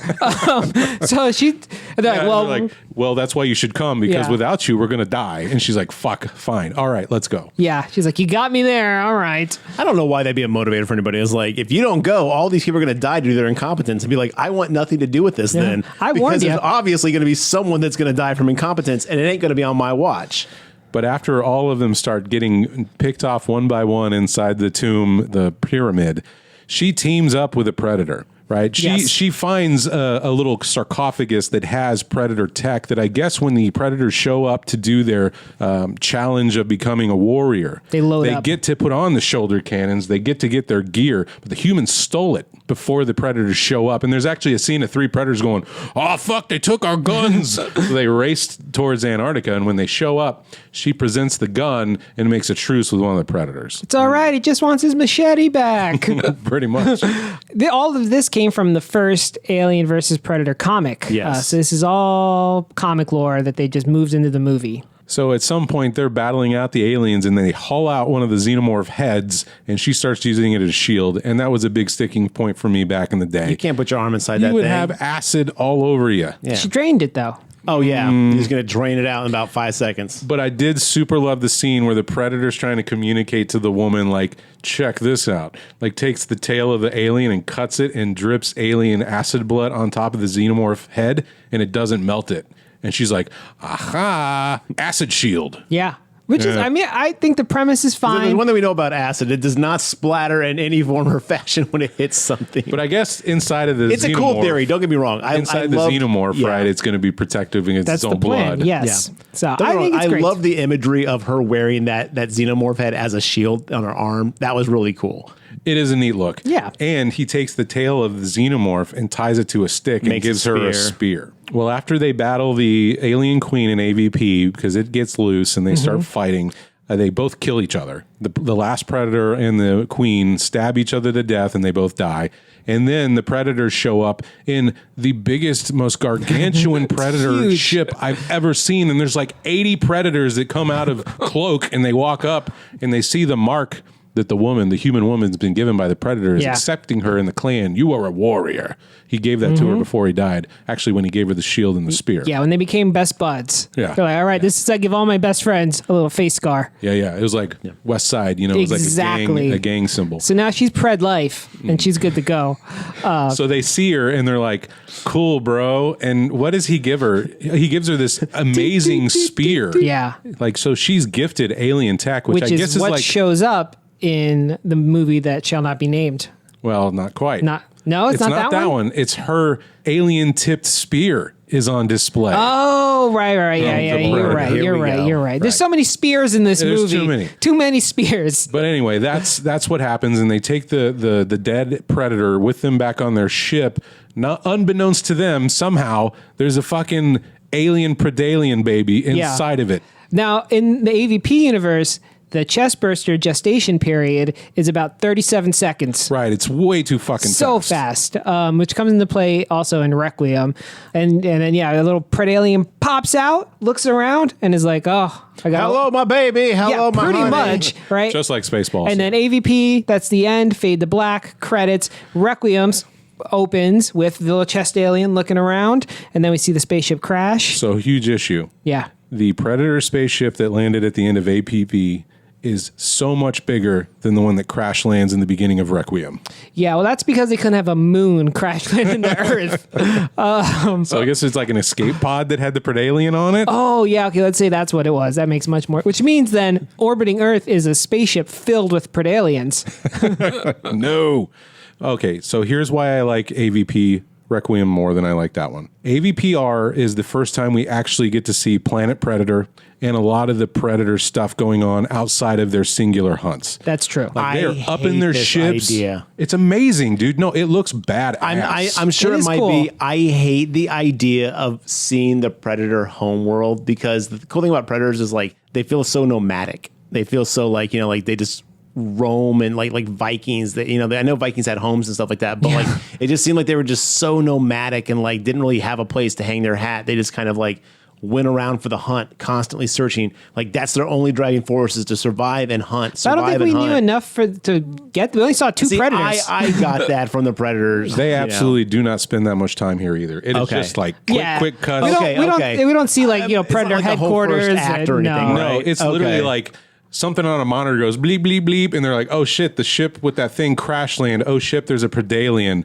Like they figure out that they have to go do the cleanup that John mentioned. This is like Jimmy John's corporate, right? My God, with a Jimmy John. We've got a new sandwich on the loose. So they send out the cleanup crew, which consists of one guy. But he is the best Predator that we've seen to date. That's true. He's Here badass. he He's is. the Leon, the professional of Predator. Pretty much. He is a fucking badass. And I love No this kids, Predator. no children. Again, why I like this one more than AVP, because the Predator is fucking good at his job. Okay, I agree with that, and I We like didn't have to fight humans. I like the increase in violence, but it's just so dark. Half the time, like I don't know what's happening. Yes, now let's talk about the problem with this film, and it loses massive because the film is shot in such darkness. You can't see anything. Nothing. I got uninterested and started looking at my phone and was like, realized 20 minutes later, I was like, oh, this movie's still on. Yeah, it's so I was like, it's my TV, but no, it's just this movie. Pitch Dark was lit better than this movie. Yeah, Right. pretty I'm just much. kidding. I have no idea. And the directors, it's another brother duo that I Yeah. really haven't seen their names of. Strauss. They said it was intentional because they thought that the Alien and Predator suits would look too corny. So they made the whole film dark as fuck. So it's a Fox thing. No one's going to accept superheroes in brightly colored suits. Bullshit. We need to make it black leather. And it's like, you dumb fucks. Put Wolverine in a yellow outfit. Yeah, and make him 5'1". Get with it. Get with it. No, that is like the worst part of this movie. Best part of this movie is they overcorrected from Alien versus Predator, and they kill everybody. They kill a kid in like 7 minutes into the movie. Oh, wow. Yes, they did. I was like, the bravado of this movie. Yeah. Boy, Then they the kill Pred- a whole maternity ward. the Predators do? Or? No, the Alien. Oh, okay. This I was kid- like, the Predators aren't supposed to kill kids. They're out hunting. The and Predalien is now trying to Make- repopulate and stuff okay. right, with more of them. There are some standard xenomorphs too. Yeah, because I think what happens is the Predalien makes like face huggers that then get in the humans, which then makes the aliens that we are, the xenomorphs that we are. Okay, so familiar he's with. effectively a queen and a warrior together. Yeah, so they have a whole thing. Well, as long as it doesn't sound messy plot wise, that's the important thing. Oh, it's sloppy as fuck. Hold on, there's a whole... And the human element of this is so fucking boring. It's basically a teen slasher. Oh, jeez. With predators and aliens. The main character is like this pizza boy who's going after this girl who's dating not a even fucking meathead. He's like the worst stereotypical meathead too that gets beat up like immediately after delivering her pizza to the girl. The first 20 minutes of the movie, this guy gets beat up, his keys stolen, made fun of by his brother. He's just such a fucking okay, this guy's having the worst day of his life. Got PTSD already. Then there's a sheriff who, I don't know how this guy ever became the sheriff. Nobody respects him. He's sheriff. Immediately over his head. Compared to Deputy Dewey in Scream. I would rather have Deputy Dewey. Wow. Yeah. Okay. This guy is immediately over his head. Just like the first scene, he's just like, oh, fuck, I'm a cop. How'd this happen? I thought it was a nightmare. Oh, God. He's just constantly surprised at just everything. I hate all these characters, but the good news is they all get wrecked. Every single one of them. And then there is an atomic blast. Like the government blows up the town and nukes the sheriff and everybody else involved. And you actually see a scene of them on the street and just goes, atom bomb. They're like, they get in touch with the government. They're like, okay, we get an air evac. And they're like, yeah, totally. It's going to be in the center of town. Why don't y'all go there?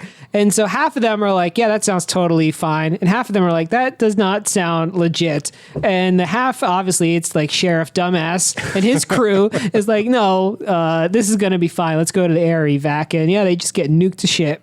At any point, does the pizza boy take a pizza cutter, take his shirt off and cut his chest and go, oh, that'd be awesome. Man, you've already, that increases the movie by a full point right there. If they would have done if they leaned into just aping everything cool about the other movies at this point, I'd be in. But this movie does the same thing that all of them do. You know, we always got to cite the previous one. There's a get to the chopper. You're an ugly motherfucker. I do we get not all that every fucking time. understand why writers do that. I mean, it's nods to stuff is great, but blatant oh my God, it's just so fucking infuriating when that happens in every movie. Like in Prey, it was okay. There was one time where I was like, okay, whatever. But the rest of the time, it was very subtle. Yeah. But so many of these movies just make a big point of that's that line you like. And especially we're like, when motherfucker, we know. The guy doesn't say choppa because that's not how he talks. So he said it like that just for this line. He says, abscond to the helicopter. Well, he would have said. I wish he would have said that. Or based on how he enunciates all his other words, he would have said chopper, not choppa. Come in, Chopper Dave, Chopper Dave. Anyway, they go to the hospital. The predator, the alien, fucks up everybody in this hospital, kills more children. They manage to escape, and then the nuclear bomb goes off. Our survivors are out there. They run into some soldiers who are like, oh, since y'all survived, you can keep living. Even though I think they would shoot them. Right. Yeah, immediately. Cover all loose ends. Boom, done. But I gotta. This has been my TED Talk. Thanks for showing up. But no, they're like, oh, you need medical care? All right, come with us. But I do need to emphasize that watching the cleanup predator come in, and he's got this vial of blue glowing liquid that just liquefies all the evidence. It's fabuloso. Yeah. So he's going through the sewers that is a person we need to get to market this show. Fabuloso, get at us. Mm-hmm. When you've got a bloody mess, only one thing can get your floors as clean as you want them. Fabuloso. What was the guy with the towels in the infomercials? Oh, Sham! Wow, I don't remember that guy's name, but Steve. I don't know. Steve Sham. So, but anyway, the scenes of him doing the cleanup and being meticulous and kicking the fuck out of just about anything coming his way, I fucking love that. Is there a scene of him mopping up a floor though, or anything? I wish that'd been awesome. No. Or it's like, does my spaceship say dead alien storage on it? It would have been the time. Yeah. So anyway, I would say these movies about 50-50 evensies from me. Okay, what about this? Now, the main character in Alien vs. Predator? Delivery boy? No, the first one. Lady with the shield. Okay. Adventurer, cliffhanger wife. She was supposed to be played by Queen Latifah. Would that have made this movie better or worse for you? Oh my God, it would have been so much worse and better. Unfortunately, Queen Latifah had to drop out because of Taxi and that Beauty piece Shop. of shit movie. Taxi's the worst. And Beauty Shop. I love Beauty Shop. It's like a barbershop spinoff. It's a barbershop knockoff, yeah. No, I know. Yeah, I'm talking about Taxi. I'm talking about Taxi, that fucking trash movie with Jimmy Fallon. Yeah, well, that prevented her from being in the original. There was a movie called Taxi. I thought you were talking about the TV show Taxi. No. That would have been 20 years too early. They remade it or something like that. She'd be Christopher Lloyd's age. No, the movie Taxi and the movie... Thank you very much. She does an Andy Kaufman perfectly. Oh, man. Oh God. Okay. Anyway, So she was supposed to be the main character, the main female lead in AVP. that's about the time we got Busta Rhymes in H2O, though, wasn't it? Oh yeah, that would have been close. I mean, so. and we had a lot of rappers getting roles back then. I say avoid both of them. I stick by AVP is good. Not good. I mean, it's good. Enjoyable. Yes, enjoyable. It is good in the realm that all these movies are good. It's a good action film. I like it. Requiem. I mean, if you like not knowing what's happening for half, sometimes two predators fight each other, and you're like, I don't know who's who and what's happening. Planet Predator and the Cleanup Predator, good. Can we please stop Rest of calling it it gone. Planet Predator? What else you wanna Planet call it? Fitness. I don't know. I was thinking Planet Hulk. You know. I mean, okay. Yeah. But yeah, Requiem. That's my least. Spoiler. That's at the bottom of my list, Boom, baby. even below The Predator. Shall we move into Predators 2010? If we I'll have be no honest, choice. you guys, we're making pretty good time. Thanks for sticking with us. Let's hurtle towards the ending like a meteorite. Well, the good thing is it only goes up from here because it is nothing but trash mountain from here on out. No, it only goes down from You here. can only go up a trash mountain. Are you thinking that Predators is worse than AVPR? No. Predators is better than AVPR. Yes. The Predator worse than AVPR. Absolutely. Okay. Okay, here we go. 20 years later, 2010. The year was 2010. Someone said, let's make another Predators 20 movie. years later from when? Predator 2. Oh, okay. Actual inline canon story Predator world, right? Okay. Someone's like, holy shit, we need to do something. And then we have our boy, Robert Rodriguez, producing that said he had a storyline since 1994 that he had kicking around about a game-preserved planet of humans dropped in, and then they have to figure out what's going on, and they're fighting off predators. So when I saw Robert Rodriguez was involved, I was very excited, and then I was let down. But I will also say I'd never seen this movie before yesterday. Really? Never. And I even bought on iTunes all the Predators like in a pack, and I just only ever watched 1 and 2. And I did watch The Predator, but did we see that one together? No, I went with someone else. Oh, I remember seeing that in the movie theater with someone. I guess it must have been my wife. Real quick, here's the back of the DVD. All right. Predators, a bold new chapter in the Predator universe. Adrian Brody stars as Royce, a mercenary who reluctantly leads a group of elite warriors in a mysterious mission on an alien planet. Not true. Yeah, wrong. Except for a disgraced physician, they are all cold-blooded killers. Mercenaries, mobsters, convicts, and death squad members, human predators. When they begin to be systematically hunted and eliminated by a new predator breed, it becomes clear that suddenly they are the prey. Did they watch the same movie we watched? No. I didn't Nope. think so. He didn't lead anybody in there. They were drop-shipped, which is the best scene of the movie. This Yes. is the first scene of the movie. I did like that. We cold cut to Adrian Brody falling out of the sky, waking out of some haze, going, what the fuck? He hits the fucking parachute button and crash lands in a jungle. Well, I didn't think that was a parachute. I thought he was trying to get it off on because it was beeping like a bomb. I thought he thought it was like a bomb or something on him. Oh, maybe you're right. He Yeah. was like, what the fuck? Get it off. And then it's just on a timer. But yeah, this movie is a tragic, beautiful mess. I enjoy this movie for my love of shitty action films, and I hate this movie for the fact that it's like y'all could have spent like 5 more minutes on the script and made this so much better. But This is the first movie in the franchise I would describe as boring. Let me tell you why I think it's boring. Okay. This movie, the entirety, is people following Adrian Brody, scowling and trying to be tough as he tells everybody what's happening. Yeah. Instead of showing us, well, that's what I would do. That's what I would do. That's the whole movie. Predators. That's what I would do. That's one of my big notes is like, I get it, movie. You don't have to tell me everything that's happening that I just watched. It's also like he's trying to, it's like a kid and a dog's following home. He's like, stop following me. Go away. Get out of here. He spends half the movie just trying to shoo everybody away. Right. This movie doesn't do a good job of like the reveals are very shocking when they happen. Now, granted, some of them are better than others, but like this movie does a really good job of like, surprise, check this out. When they first understand that they're on an alien planet, that was a great reveal. It was a the first good time they reveal. get to the Yes. skinning, the skinning labs or like the little like place where like all the skins are tied up and stuff. That was great when they realized it's a trap. This movie, when they realized Adrian Brody kind of tricked him there to kind of find out what the enemy was, like all those reveals are really well done.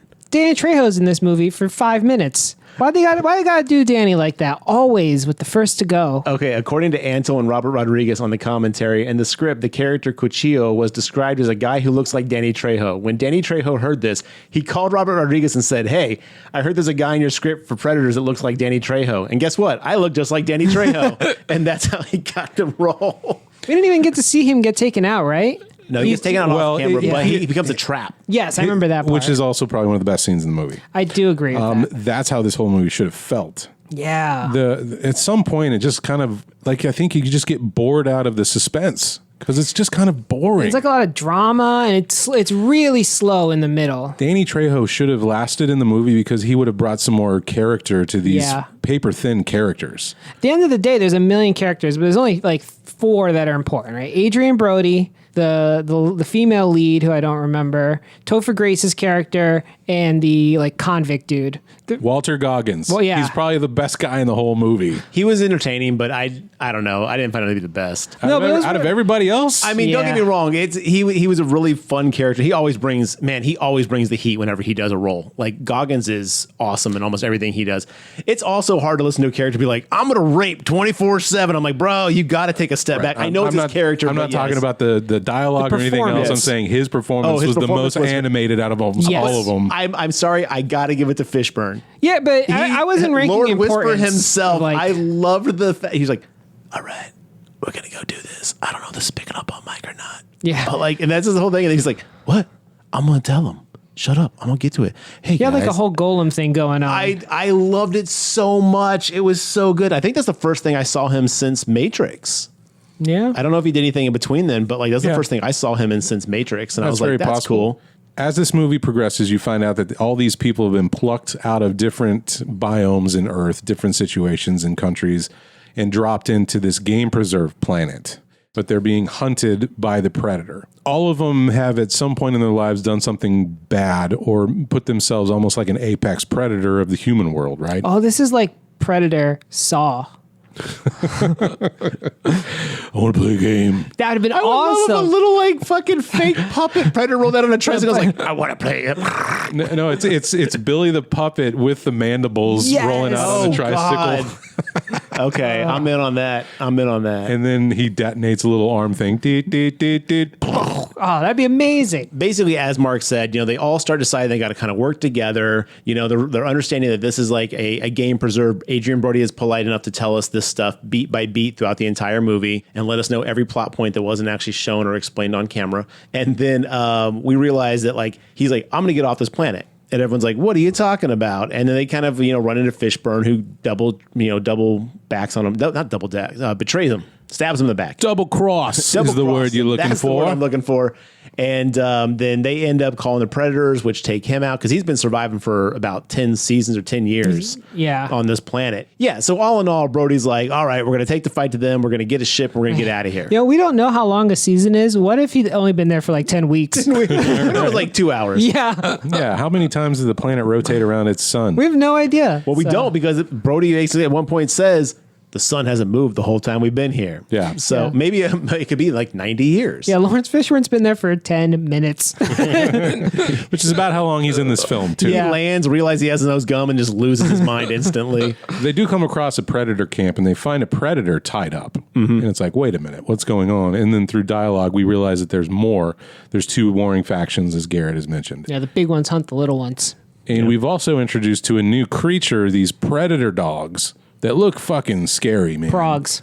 Frogs indeed. So this was actually one of the skulls that the prey predator was wearing, but also there was one mounted on the wall in Danny Glover's trophy room on the ship. Is that one of the skulls? Yeah, that was one of the skulls. They just printed that, like a scene of that out, and they're like, "Oh, let's make a backstory for that and backstory I'm pretty sure for that's that." exactly what it was. After enough movies, every skull will be in Yeah. these films. I do have to point out the scene where they're looking for Danny Trejo's character. You find him slumped over in the forest, and he's just like,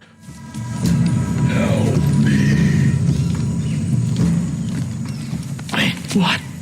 It's a trap.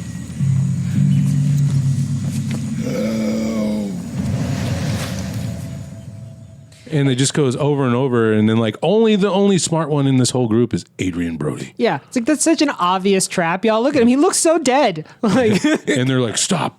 but they do reveal like he's dead, shot in the head, and Yeah. like the Predator's mimicking the voice. And that's what makes the Predator so fucking scary. Scenes like that. Yeah. These movies need more of this. Yeah. Well, all the traps they run across, I mean, this planet is formidable, and they are using it as a training grounds. And it's very, the idea, the concepts of this movie, there's so much good there. But man, yeah, it's the lack of any character like, you know, development of any kind other than Adrian Brody and Lawrence Fishburne. Topher And even Grace's then, character, I mean, I don't know if it's not development, until the but end. we He's find got a Shyamalan reveal, and that's the Yeah. only thing that makes him kind of like, Right. oh, he's And even Adrian Brody says something to the effect like, every one of us belong here but him. But then to find out he belongs there too. Right. It's like, okay, Adrian, thanks for ruining the ending of the movie. You're going to fucking betray everybody. well, he says he's a doctor, so I'm like, what, has he been killing people with like malpractice stuff, or has he been like secretly like, Did he deny someone's insurance claim? is he like a Dexter character? You No, know, he's like, just Weird Al from the video. like a surgeon. Like a surgeon, yeah. Okay, all right. Everybody's dying by malpractice. But the way that Topher Grace's character turns really kind of pissed me off. Like, because the whole movie, he's like, I don't know what I'm doing. I don't know why I'm here. But he knows. But he's acting like, you know, like I'm weak and I I'm a don't nice know. guy. And, oh, this plant is such and such. And it's like, guys, no one knows what that plant. Also, that plant, I did some research. That's from the Cretaceous period. So that shit's been extinct for millions of years. Maybe he's So, also an anthropologist. again, I'm like, if you're a doctor, how do you No. fucking know about Cretaceous period plants? Archaeologist. I said anthropologist. But it's got it's got a neurotoxin in it, and Look, like he's a hobbyist archaeologist. Yes. When I saw that, though, I was botanist, like, actually, botanist would be Okay. plants. All right, but botanist. historical botanist, Paleobotanist. paleobotanist. Sure, we just okay. made up a new Dude, thing. don't. No, that's actually true. That's what it is. Isn't that what the doctor That's what Ellie Sadler is in Yeah. Jurassic Park. I don't know. Sure. Get your Jurassic Can Park we please just knowledge. talk about Jurassic Park at this point? But No, what- anyway. No, let's They get were- through this. So anyway, we This basically movie- everyone gets picked off one by one until we realize that we're down to what Adrian Brody, Topher who's- Grace and the lady. Isabel. is her name. Isabel. which I thought was the lady from Predator 1, because she has a whole backstory where she talks about beat by beat what happened to these men in the jungle. Right, because we need to get our characters up to speed here. We don't got time. We don't Yeah. got time to show. We only have time to tell. That's all this movie is just telling. Well, this movie is like the opposite of subtle. Like, for example, when Yes.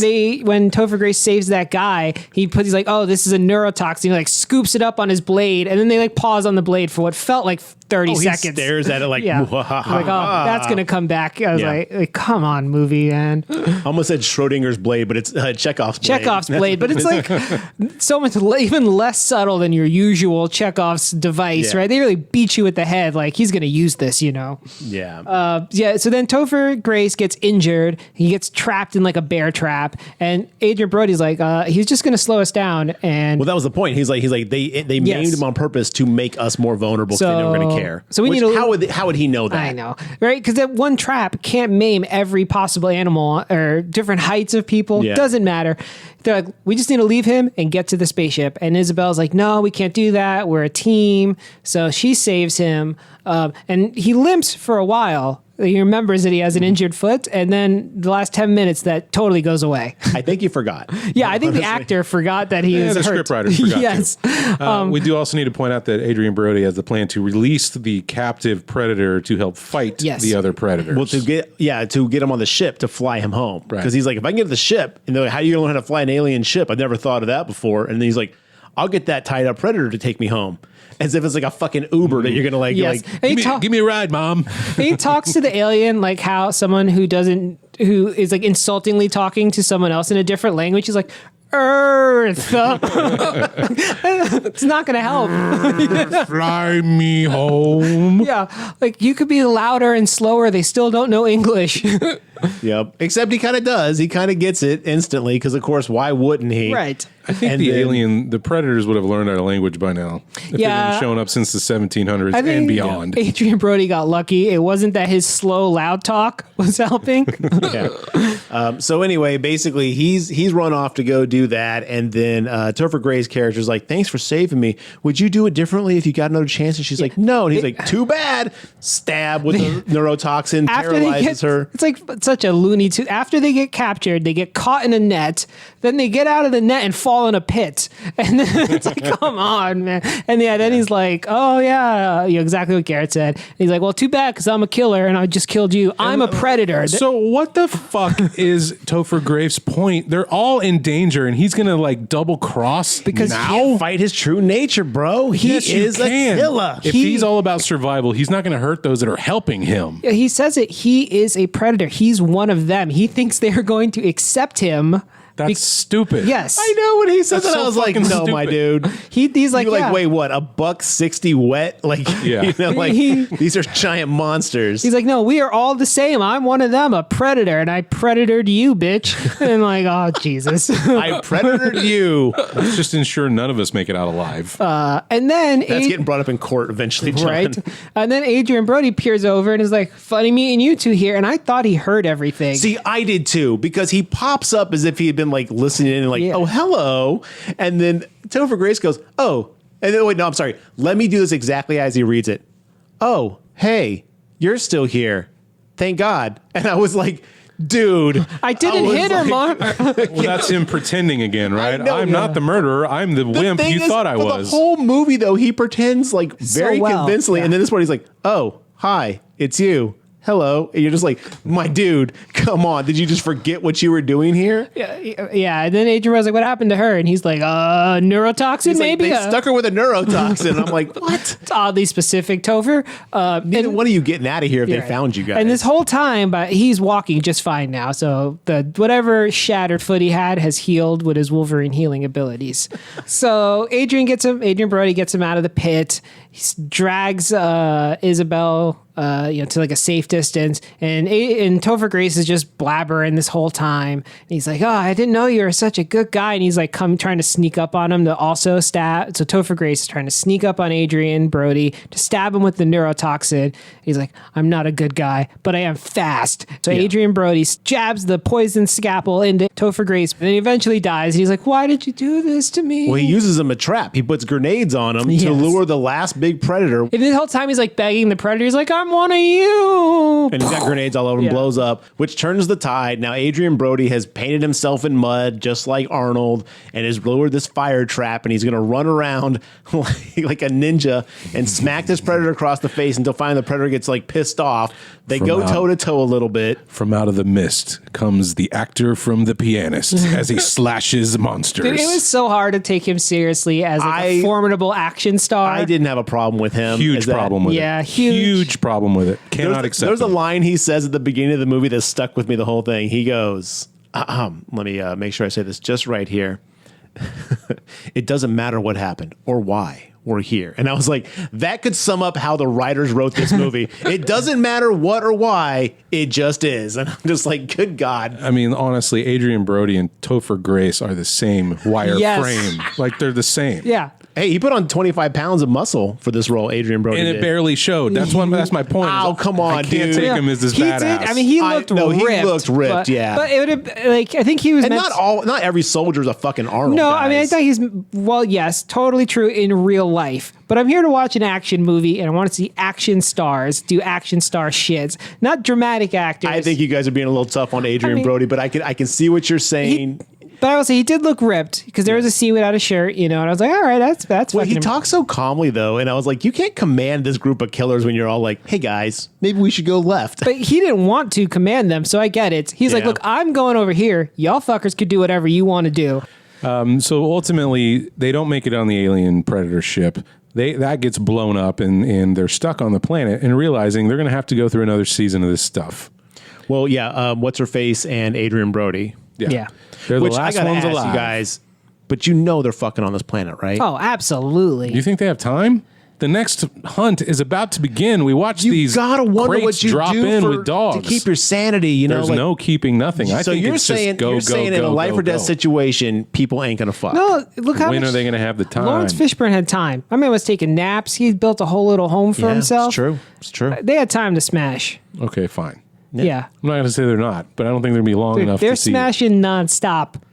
Look, all I know is if I'm in a high intense pressure life or death situation and I've got 5 minutes and someone's down, let's Even bang at it the out. very end, did you see she gave him those bang it out. DTFIs? Oh shit.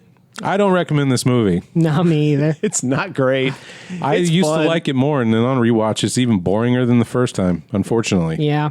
Yeah. More boring? Boringer? You know what? It's boring to even talk about it. Moving on to a better film. No. The worst Oh, film. I'm sorry, I haven't seen this one. The No. worst film of the decade. Wow. Is that like? Do you really feel that way? I absolutely feel that way. Before we disengage from Predators, the Rotten Tomatoes score is 65%. What Get the the fuck? fuck. With who? With Audience? the critics. No. And a 52% with the audience. Go to hell, movies. Do you want to know that ranks it above Predator 2? What? Predator 2 at a 32%, 44%. I don't want to live in this world anymore, you guys. You know, here's what I know. I know that our Grave Talk fans are not in the wrong 52%. Okay. We have only the best fans with the best hot takes. But now moving into a film that I consider to be the worst of the decade, I will read you what I wrote on Letterboxd the day after watching the film. I felt so strongly that I needed to write a review. It stinks. Yeah, pretty much. The worst of all Predator films. Director Shane Black delivers a poorly paced, joke-filled action film that fails to provide any suspense that the original is known for. The jokes are mostly misses, the writing is terrible, and by the time the credits roll, you'll wonder how it all went so wrong. And I stand by that after rewatch. It stinks.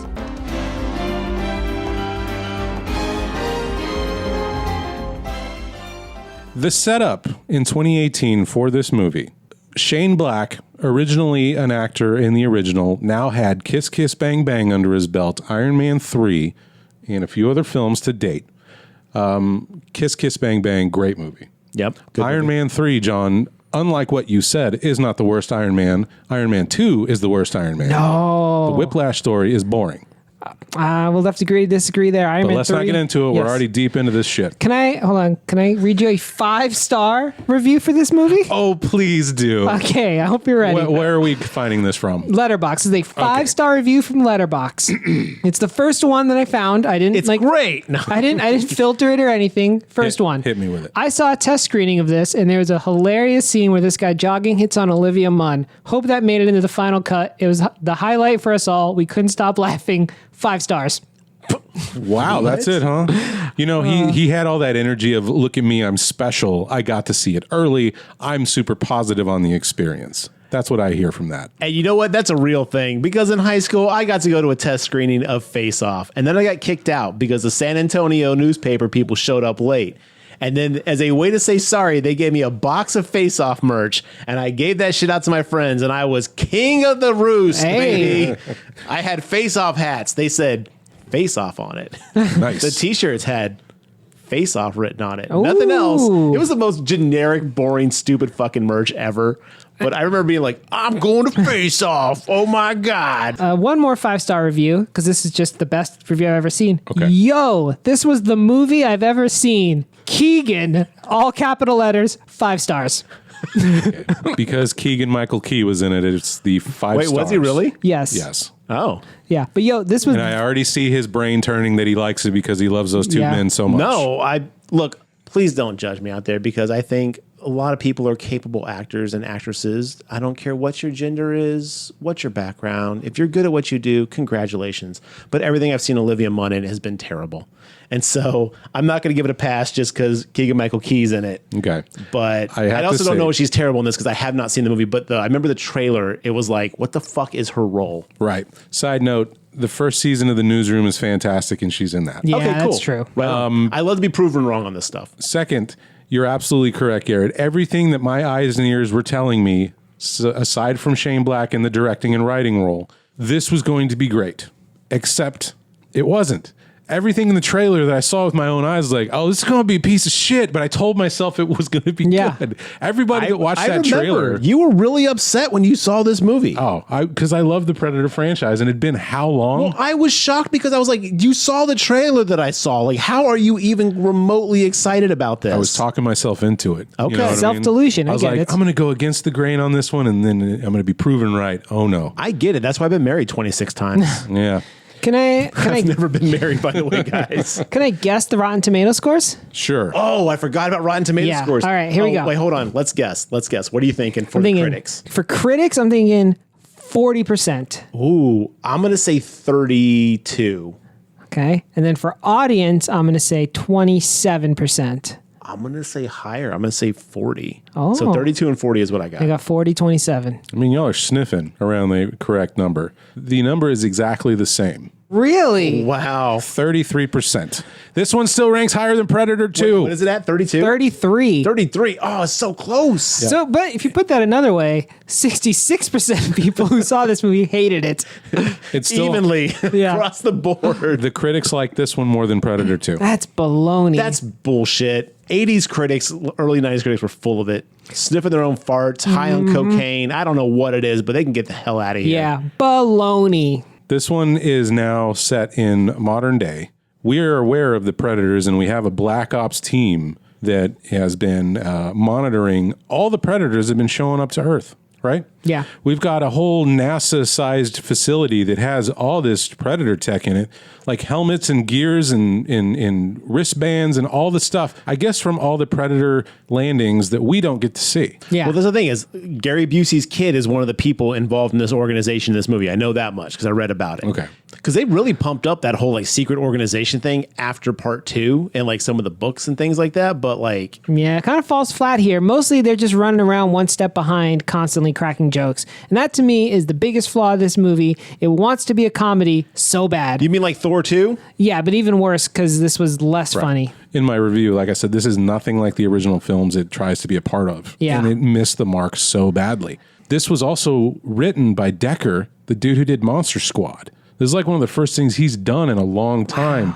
And I hated to see his name attached to this. It's I'm like- going to say it, guys. Sometimes bringing original people back is not the fucking answer. It's I just agree. that weird nostalgia of like, I liked this thing, so they can do no wrong. It's like, no. If they hadn't been working since, there's either a health reason or they're just not fucking on top of it anymore. To me, it feels like someone, kind of the George Lucas problem where I think no one told Shane Black no. People should have, someone else should have taken a pass at this script and been like, dude, take like 70% of these quips out because they don't land, or even if they are funny, they're just out of place. Like, what do you want me to feel That's what here? happened with Marvel with Thor 2. Like when Anthony Hopkins as Odin stands, was like, I'm gonna do a little freeform comedy here for 5 minutes. You guys can clap along if you like. I was like, what the fuck is going on? It's because Guardians.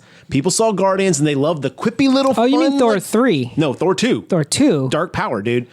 Didn't that come Jane before Foster- Guardians? No, Guardians came out before that. all right. Because that was my biggest complaint is I was like, oh my God, every Marvel movie now is going to be a big fucking joke. And they found their balance, thank God. But oh my God, I was so like worried about that. It sounds like this movie might suffer from the same thing where It's really everyone's bad. just quipping and having a great old time. Every single person is a comedian, so it's like hard to take the stakes serious. Like where it's supposed to be, oh my God, they kidnapped this guy's son. It's like this high stakes thing. There's a predator killing everybody. Wait, a predator kidnaps a kid?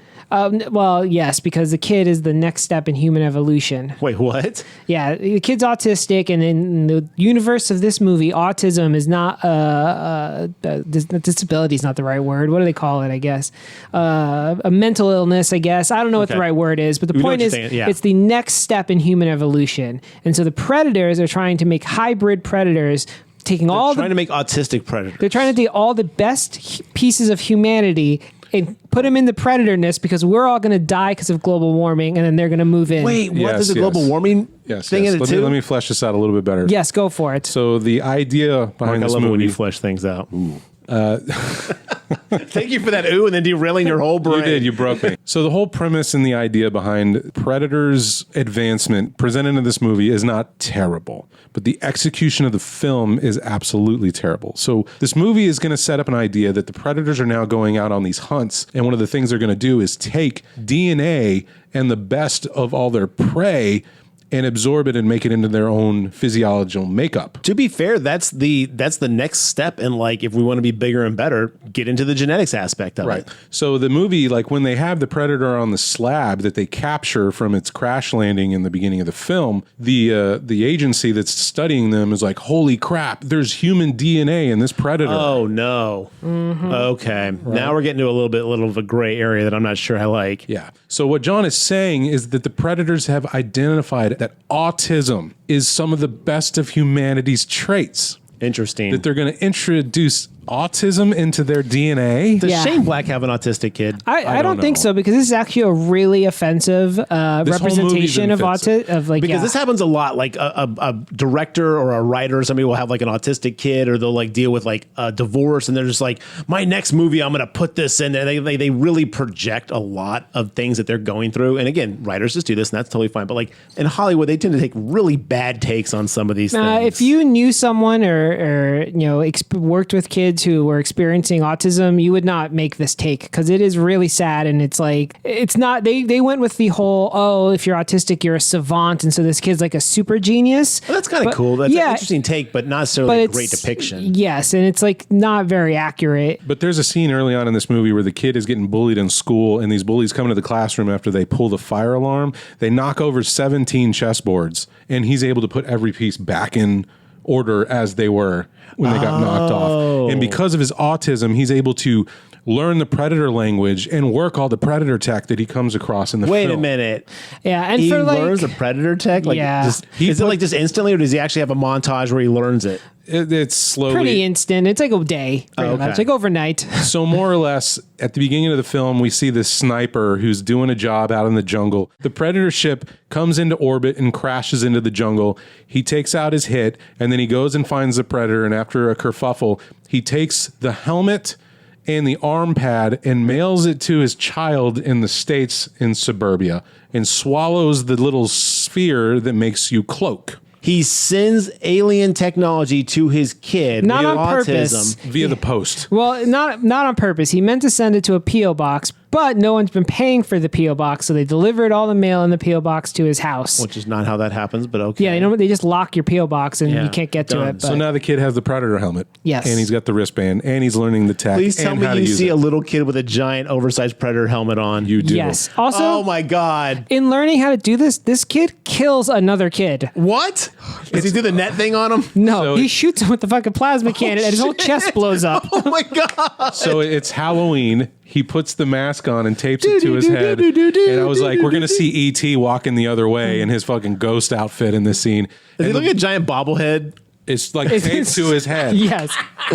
So he's walking down the street, and the bullies I mentioned before come up to him and start giving him shit. A teen at a house party that had just turned the kid away and told him to go fuck off. He comes out on the balcony and throws a beer can at the kid, hits the Predator helmet. Because of the defense mechanisms in the helmet, the shoulder cannon pops up, rotates around, and blasts the guy on the balcony and blows up the house. What? So Yes. it's on auto defense mode? Yeah, and that's the worst part of this whole movie is like the gear, again, why they're all Jimmy John's employees, is that the tech itself is what makes them advanced. So the and that's tech it. is sentient, and it's not them pulling the strings. No. right. Yeah. So Unless this- there's an auto defense mechanism on it that just happened to get triggered at some Right. point. But John is right. The Predators are trying to take all of our best things before we're gone because we're wiping ourselves out Okay, because of well, global that's fair. warming. That's yeah. the truth. But We then are. they're going to move in and take over Earth because they like warm places. Okay. That's what they say.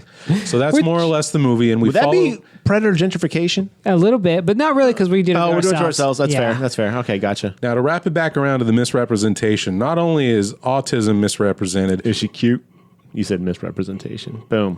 Nailed it. All right. They work really close. I'll tell you what, in the beginning with the fire alarm scene, they do show like, oh, he has sensory because he like crawls up because he doesn't like the loud noises. And it's like, okay, that is a symptom. Yeah, cool. but I don't think we need to harp on that anymore. But Obviously, the movie does a very poor job of properly representing Well, autism. it just never comes back. Later, there's gunshots and explosions and doesn't Oh, the bother kid's him at just all. cool? The kid's totally fine. Oh, cool. Really annoying. additionally misrepresented in this film, PTSD and yeah. mental illness True. in soldiers, because our entire team this time is a bunch of mentally ill soldiers who've been locked up in a facility. Yeah, it's Well, really. are they really mentally ill, or Yes. is that PTSD? Yeah. Oh, Tourette's also Tourette's misrepresented. is misrepresented because it's still funny. Like Yeah. it's the early 2000s in some sort of teen drama where one of the characters has Tourette's and just goes, fuck. Yeah. Yeah, they're like, oh, here's a great example. Olivia Munn is trying to leave, and the guy with Tourette's goes, "I want to eat your pussy," and she's like, "What?" And he's like, "Oh, I was saying, don't be fussy or what." Sheesh, you're fussy. Yeah, and he's like, "No, you did." And they say this goes on for like 5 minutes. Other characters are like, "No, that's what he said," and she's like, "No, you said you wanted to eat my pussy," and this goes on forever. Jesus, are you fucking kidding me? And I think we're all supposed to be laughing, and I was just like, "Oh, will this please end?" it's cringy. Yes. This movie is cringe. There's a character, one of the soldiers tried to kill himself and commit suicide. So throughout the movie, he's making jokes about killing himself. Yes. He's like, oh, I've done worse to myself. Ha ha ha. It's like, dude, that's so sad. I mean, don't get me wrong. Some people do joke about that kind of stuff as a way to kind of like deal with the trauma of it, but but you don't do it like in a like. It's not an acceptable like joke. It's not a fucking sting. No, wait till we see what happens with this character. The end of the movie, he kills himself to blow up the ship. He throws himself into the engine as if he were a seagull and a fucking fighter pilot. A real Stanley situation from Yes. it. So ridiculous. It's like, that's that guy's arc. I want to kill myself. I'm going to kill myself. Yeah. Well, he got what he wanted. Okay. You want to know about Olivia Munn? The reason she is there because as a child, she wrote a letter to the president that says she's really into stars and would like to be in the program. And then later on in college, she wrote a paper. So they went and found her and be like, check this shit out. It's like, holy crap, is this aliens? And that's the whole first like act of this movie after the whole we mailed the Predator tech to the boy. So it's like if I wrote a letter to the, like fucking Nixon and was all like, I love dinosaurs. It's so great. And they're like, oh my God, Jurassic Park's happening. Get that Garrett kid. Well, do we have the job for you? Yeah, in the 5th grade, I wrote a letter to Bill Clinton about just concerned about the environment. So I'm sure I'm on a list about environmentalists. If environmental comes, You're getting on the board, baby. Yeah, I live the role of Jurassic Park, all right? That's when I applied for a job as a babysitter. I was like, they should all be destroyed. John, describe the lead villain, human villain in this, Traeger. Wait, isn't it the Predator? no. Like how matter of fact you said that. No. So this like, Stargazer is this organization, and they're trying to gather Is all. that what it's called? Yes. Yeah, they're trying to gather all the Predator tech, and I don't know what they're trying to do with it. Did they ever say? I guess just make more tech, like for military purposes. Right. I think they're trying to use the tech Trying for to our cure own gains. autism. Yeah. And I do want to point out that the original Xenomorph tail spear from AVP is on display at Stargazer's headquarters. Yeah. So they capture the main guy. What's his name? Oh, Mr. Sniper. Yeah, they capture the sniper, and they're doing like an interrogation, and the interrogator is like, "Did you see anything weird?" The sniper's like, "Oh, you mean like an alien? Did I see an alien?" And then it cuts to them. They're like, "Yeah, he definitely saw something." Like, oh, Jesus.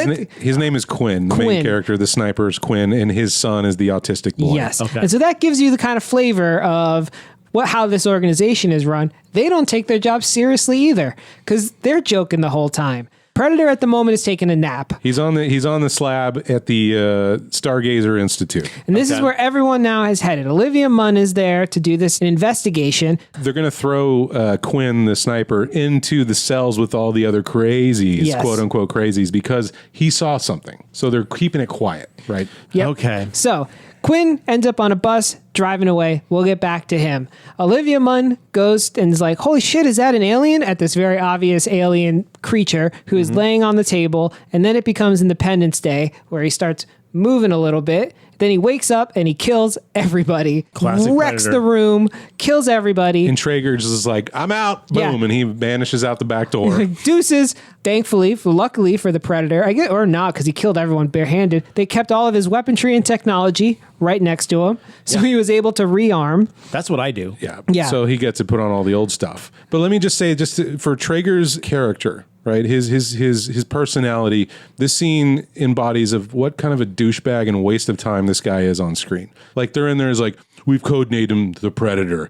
And then Olivia Munn's, well, he doesn't actually, he's not a predator. this He's more of a fucking hunter. scene. And it goes on and he's like, yeah, but the Predator sounds cooler. Am I right? And everybody's like, yeah. He's like, fuck yeah. Fuck yeah. And it's They just have- like, oh God. By the way, this conversation comes up twice. Yeah. Because later she goes, they call it the Predator. And like Keegan-Michael Keel's character or whatever is like, well, he's not really a predator, is he? And he's like, thank you. That's exactly what I said. Like, oh, Jesus, guys, let it go. It wasn't funny the first time. It's less funny the second time. I value your guys' effort to tell me about this movie, but this sounds fucking terrible. It's really what bad. happens with the goddamn Predator? Well, he kills everybody. Everybody's chasing the Predator. Olivia Munn picks up a tranquilizing rifle and starts doing a lot of acrobatics and jumps onto our character's bus where they're going bust off to their facility where they're going to be kept locked up. Like And then in the front or the back? Like she's running on like some scaffolding and jumps onto the top of the bus. on top of Yes. the bus. She's Right. not on the bus, like in the No. bus. No, she's fucking like action star running around. And now she's like wavering back and forth on top of this bus trying to trank the Predator and shoots herself in the foot. Yeah. And then falls off the bus. Which I did like because that's real. That part probably very realistic. Yeah. What I didn't like is that she was able to get on the bus at all because nothing in this lady's backstory indicates that she could do anything like that. Nothing that you knew about. Or that the movie shared. She was ex-CIA. You got to lay the foundation for that kind of shit. Right. And what sucks even more is that all of the inmates on this bus immediately overpower the people on the bus, take it over,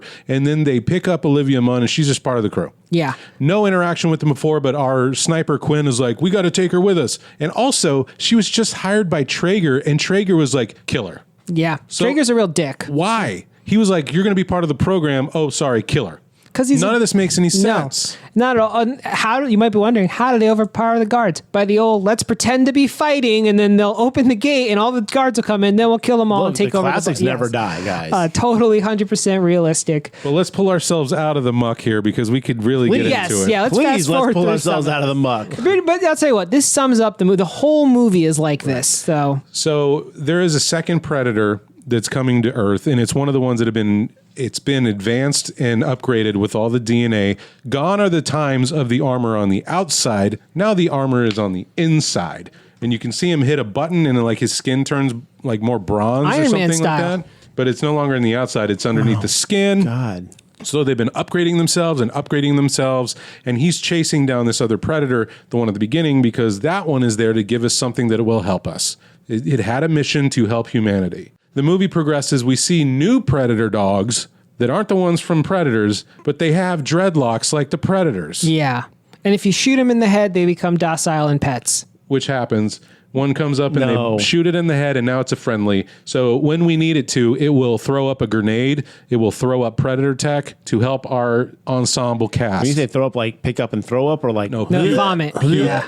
please, what the fuck? All Just right, so let's get to the end. thank you. So both teams, Traeger's Stargazers and Quinn's motley crew of mentally ill soldiers, all end up in the jungle where the Predator ship crash lands. Of jokers. They're a bunch of The jokesters. jokers, Yeah. okay. Stargazers and jokers. Okay. They're fighting each other, and the new Super Predator is on its way to stop them from getting the capsule that has the help humanity needs to survive against the Predator race. And also, only because this comes back, we now have ability to translate Predator into English and English into Predator. Yeah, there's a laptop that's connected to loudspeakers. So that's important information.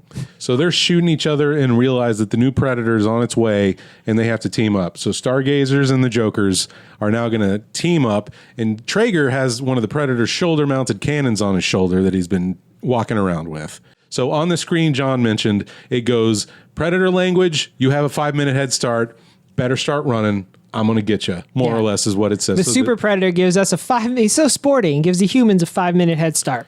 So he blows up the ship that was supposed to have the help from the original Predator, and he's dead, by the way. First Predator who crashed. So they're teamed up in the woods. They're gonna fight a predator. Right. One. So But it's like a Super 20 Predator. versus 1. Yeah. Well, 19 because Traeger kills one of his own guys by having him throw a fucking weapon, and then when he fails to catch it, kills him. Okay, fair A enough. lot of comedic things that just fall flat. Yeah, very flat. In the woods, there's a split-second scene where they're firefighting with the Predator. Olivia Munn says something. Traeger looks in her direction. The Predator shoulder cannon turns and then blasts Traeger's own head off. And that's the end of it. And we never talk about it, and we have no reason for why that happened or why it occurred. But in the movie, the big bad villain ends himself because he turned his head and looked, and the shoulder cannon just went blap. Yeah, it makes no sense because it's never done that before. Well, no one's ever turned their head that direction before. Yeah, guess And not. I guess you could say maybe it's one of those self-defense mechanisms in the suit, but there wasn't any immediate danger against Traeger, who was wearing the shoulder cannon. Literally makes no sense. But his Maybe head's it blown was up. programmed by the good predator who was trying to give us the capsule. There's no reason. Okay. It had to happen because he needed to die, and We Shane got too much movie left to get through. Yeah, Shane Black thought it was funny. Okay, so Traeger's dead. We got 19 Jokers, 18 Jokers in the woods, We're and probably a super predator. we're thinned down by now. We're probably down to about 5 Jokers and that's about it. Okay. Yeah, most of them all die pretty 5 Jokers, unceremoniously. including Olivia Munn, I'm positive. Right, She's not gonna die. she makes it out alive. Okay, cool. So the super predator that's running around is realized like, okay, I'm getting my ass whooped. I'm gonna get the fuck out of here. He's like, I want the kid. Oh, he also says, one of you is a warrior. Whatever the guy's last name is, Walker, you're a warrior. But he's talking about the kid, He's not talking the about actual the kid. dad. Yeah, so he's like, okay. I want the kid, and then I'll get out of here. Big surprise reveal. Yeah. Gotcha. So he takes the kid, gets on the ship. They fly away. Quinn the sniper and his suicidal buddy and one other guy jump on top of the ship as it's riding off into the atmosphere. The Predator turns on the shields. One of them jumps on the outside of the shield. One of them scoots under the shield, and the other guy gets his legs severed off because he didn't move. Okay. Top of the guy on top of the ship commits suicide by jumping into the engine. The ship crash lands back into the woods. Quinn, the sniper's inside. He manages to outwit the Predator, gets his kid back. They're back on the... In a battle of wits. They're back outside, and I forget exactly what happens, but Olivia Munn tricks She's the there Predator, too, yeah. and they get the Predator almost dead. Right, he's laying there bleeding out, and then he goes, "What are you?" And the Predator goes, "Blap." He's like, "Don't care." Pap, pap, pap, pap, pap, pap, pap. Dead Yeah. Predator. And now they're in charge of Project Stargazer, and the little kid is like the lead scientist. Right, and he's got his own desk. Yeah. And the dad even says, "I'm gonna tell your mom you got your own desk." Yeah. It's like, oh, God. Olivia Munn's there, and now there, and it's all, Predator tech shit. But the capsule survived. It had some failsafe and shot itself out into the woods before the ship could explode. Yeah, went splurt. And So now, as if this movie wasn't offensive enough throughout its 2-hour runtime or whatever the fuck it is, they open the capsule and a scientist looking in, and he pulls out this mechanism that then opens itself up, and it is human predator armor that attaches, and he now a human looks like a predator, and he's got a shoulder cannon with 8 triple beams, and he's freaking out, and he's got a long blade just like the Predators. They go, "What is it?" And then the guy goes, "That's my new suit, Bubba. Yeah. Hope to have it in a 42 long." the end. Who the fuck says that? Quinn, Our sniper guy. who's now going to become a human. Well, thankfully, this movie sucked so bad, nothing will come of it. But I think they were setting themselves up for a sequel where he would now have a Predator suit and go fight the Predators in the Predator homeworld. That's the end of this atrocity. I'm going to be honest. I kind of wish I hadn't asked you guys.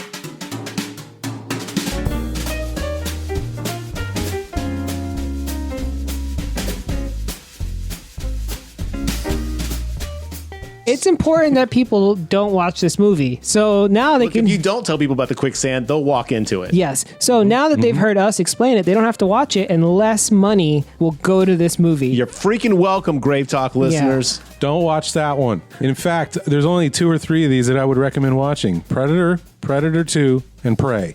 You're good. That's my list too. You're And AVP. good. All those plus AVP. That's my list. And if you love really shitty, poorly written action flicks that have a lot of really dumb characters, but it's really fun to watch, you can check out Predators also. To this point, we've basically recommended all of them except Requiem and The Predator. Just watch any of the movies you want. We don't care. I'm sticking by the 3. Even though I think the franchise dips into the negative more than the positive, I still love this franchise.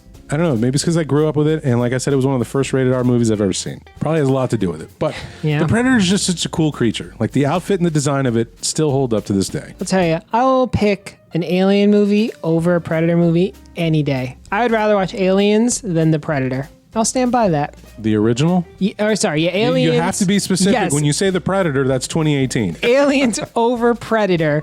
That would be like how if I had to pick between the two. I agree. Done. That's no question right there. As much as I love some of the Predator movies, Alien will always be better. Agreed. No argument. Oh, all right. I thought this was going to be a No. Kong. No.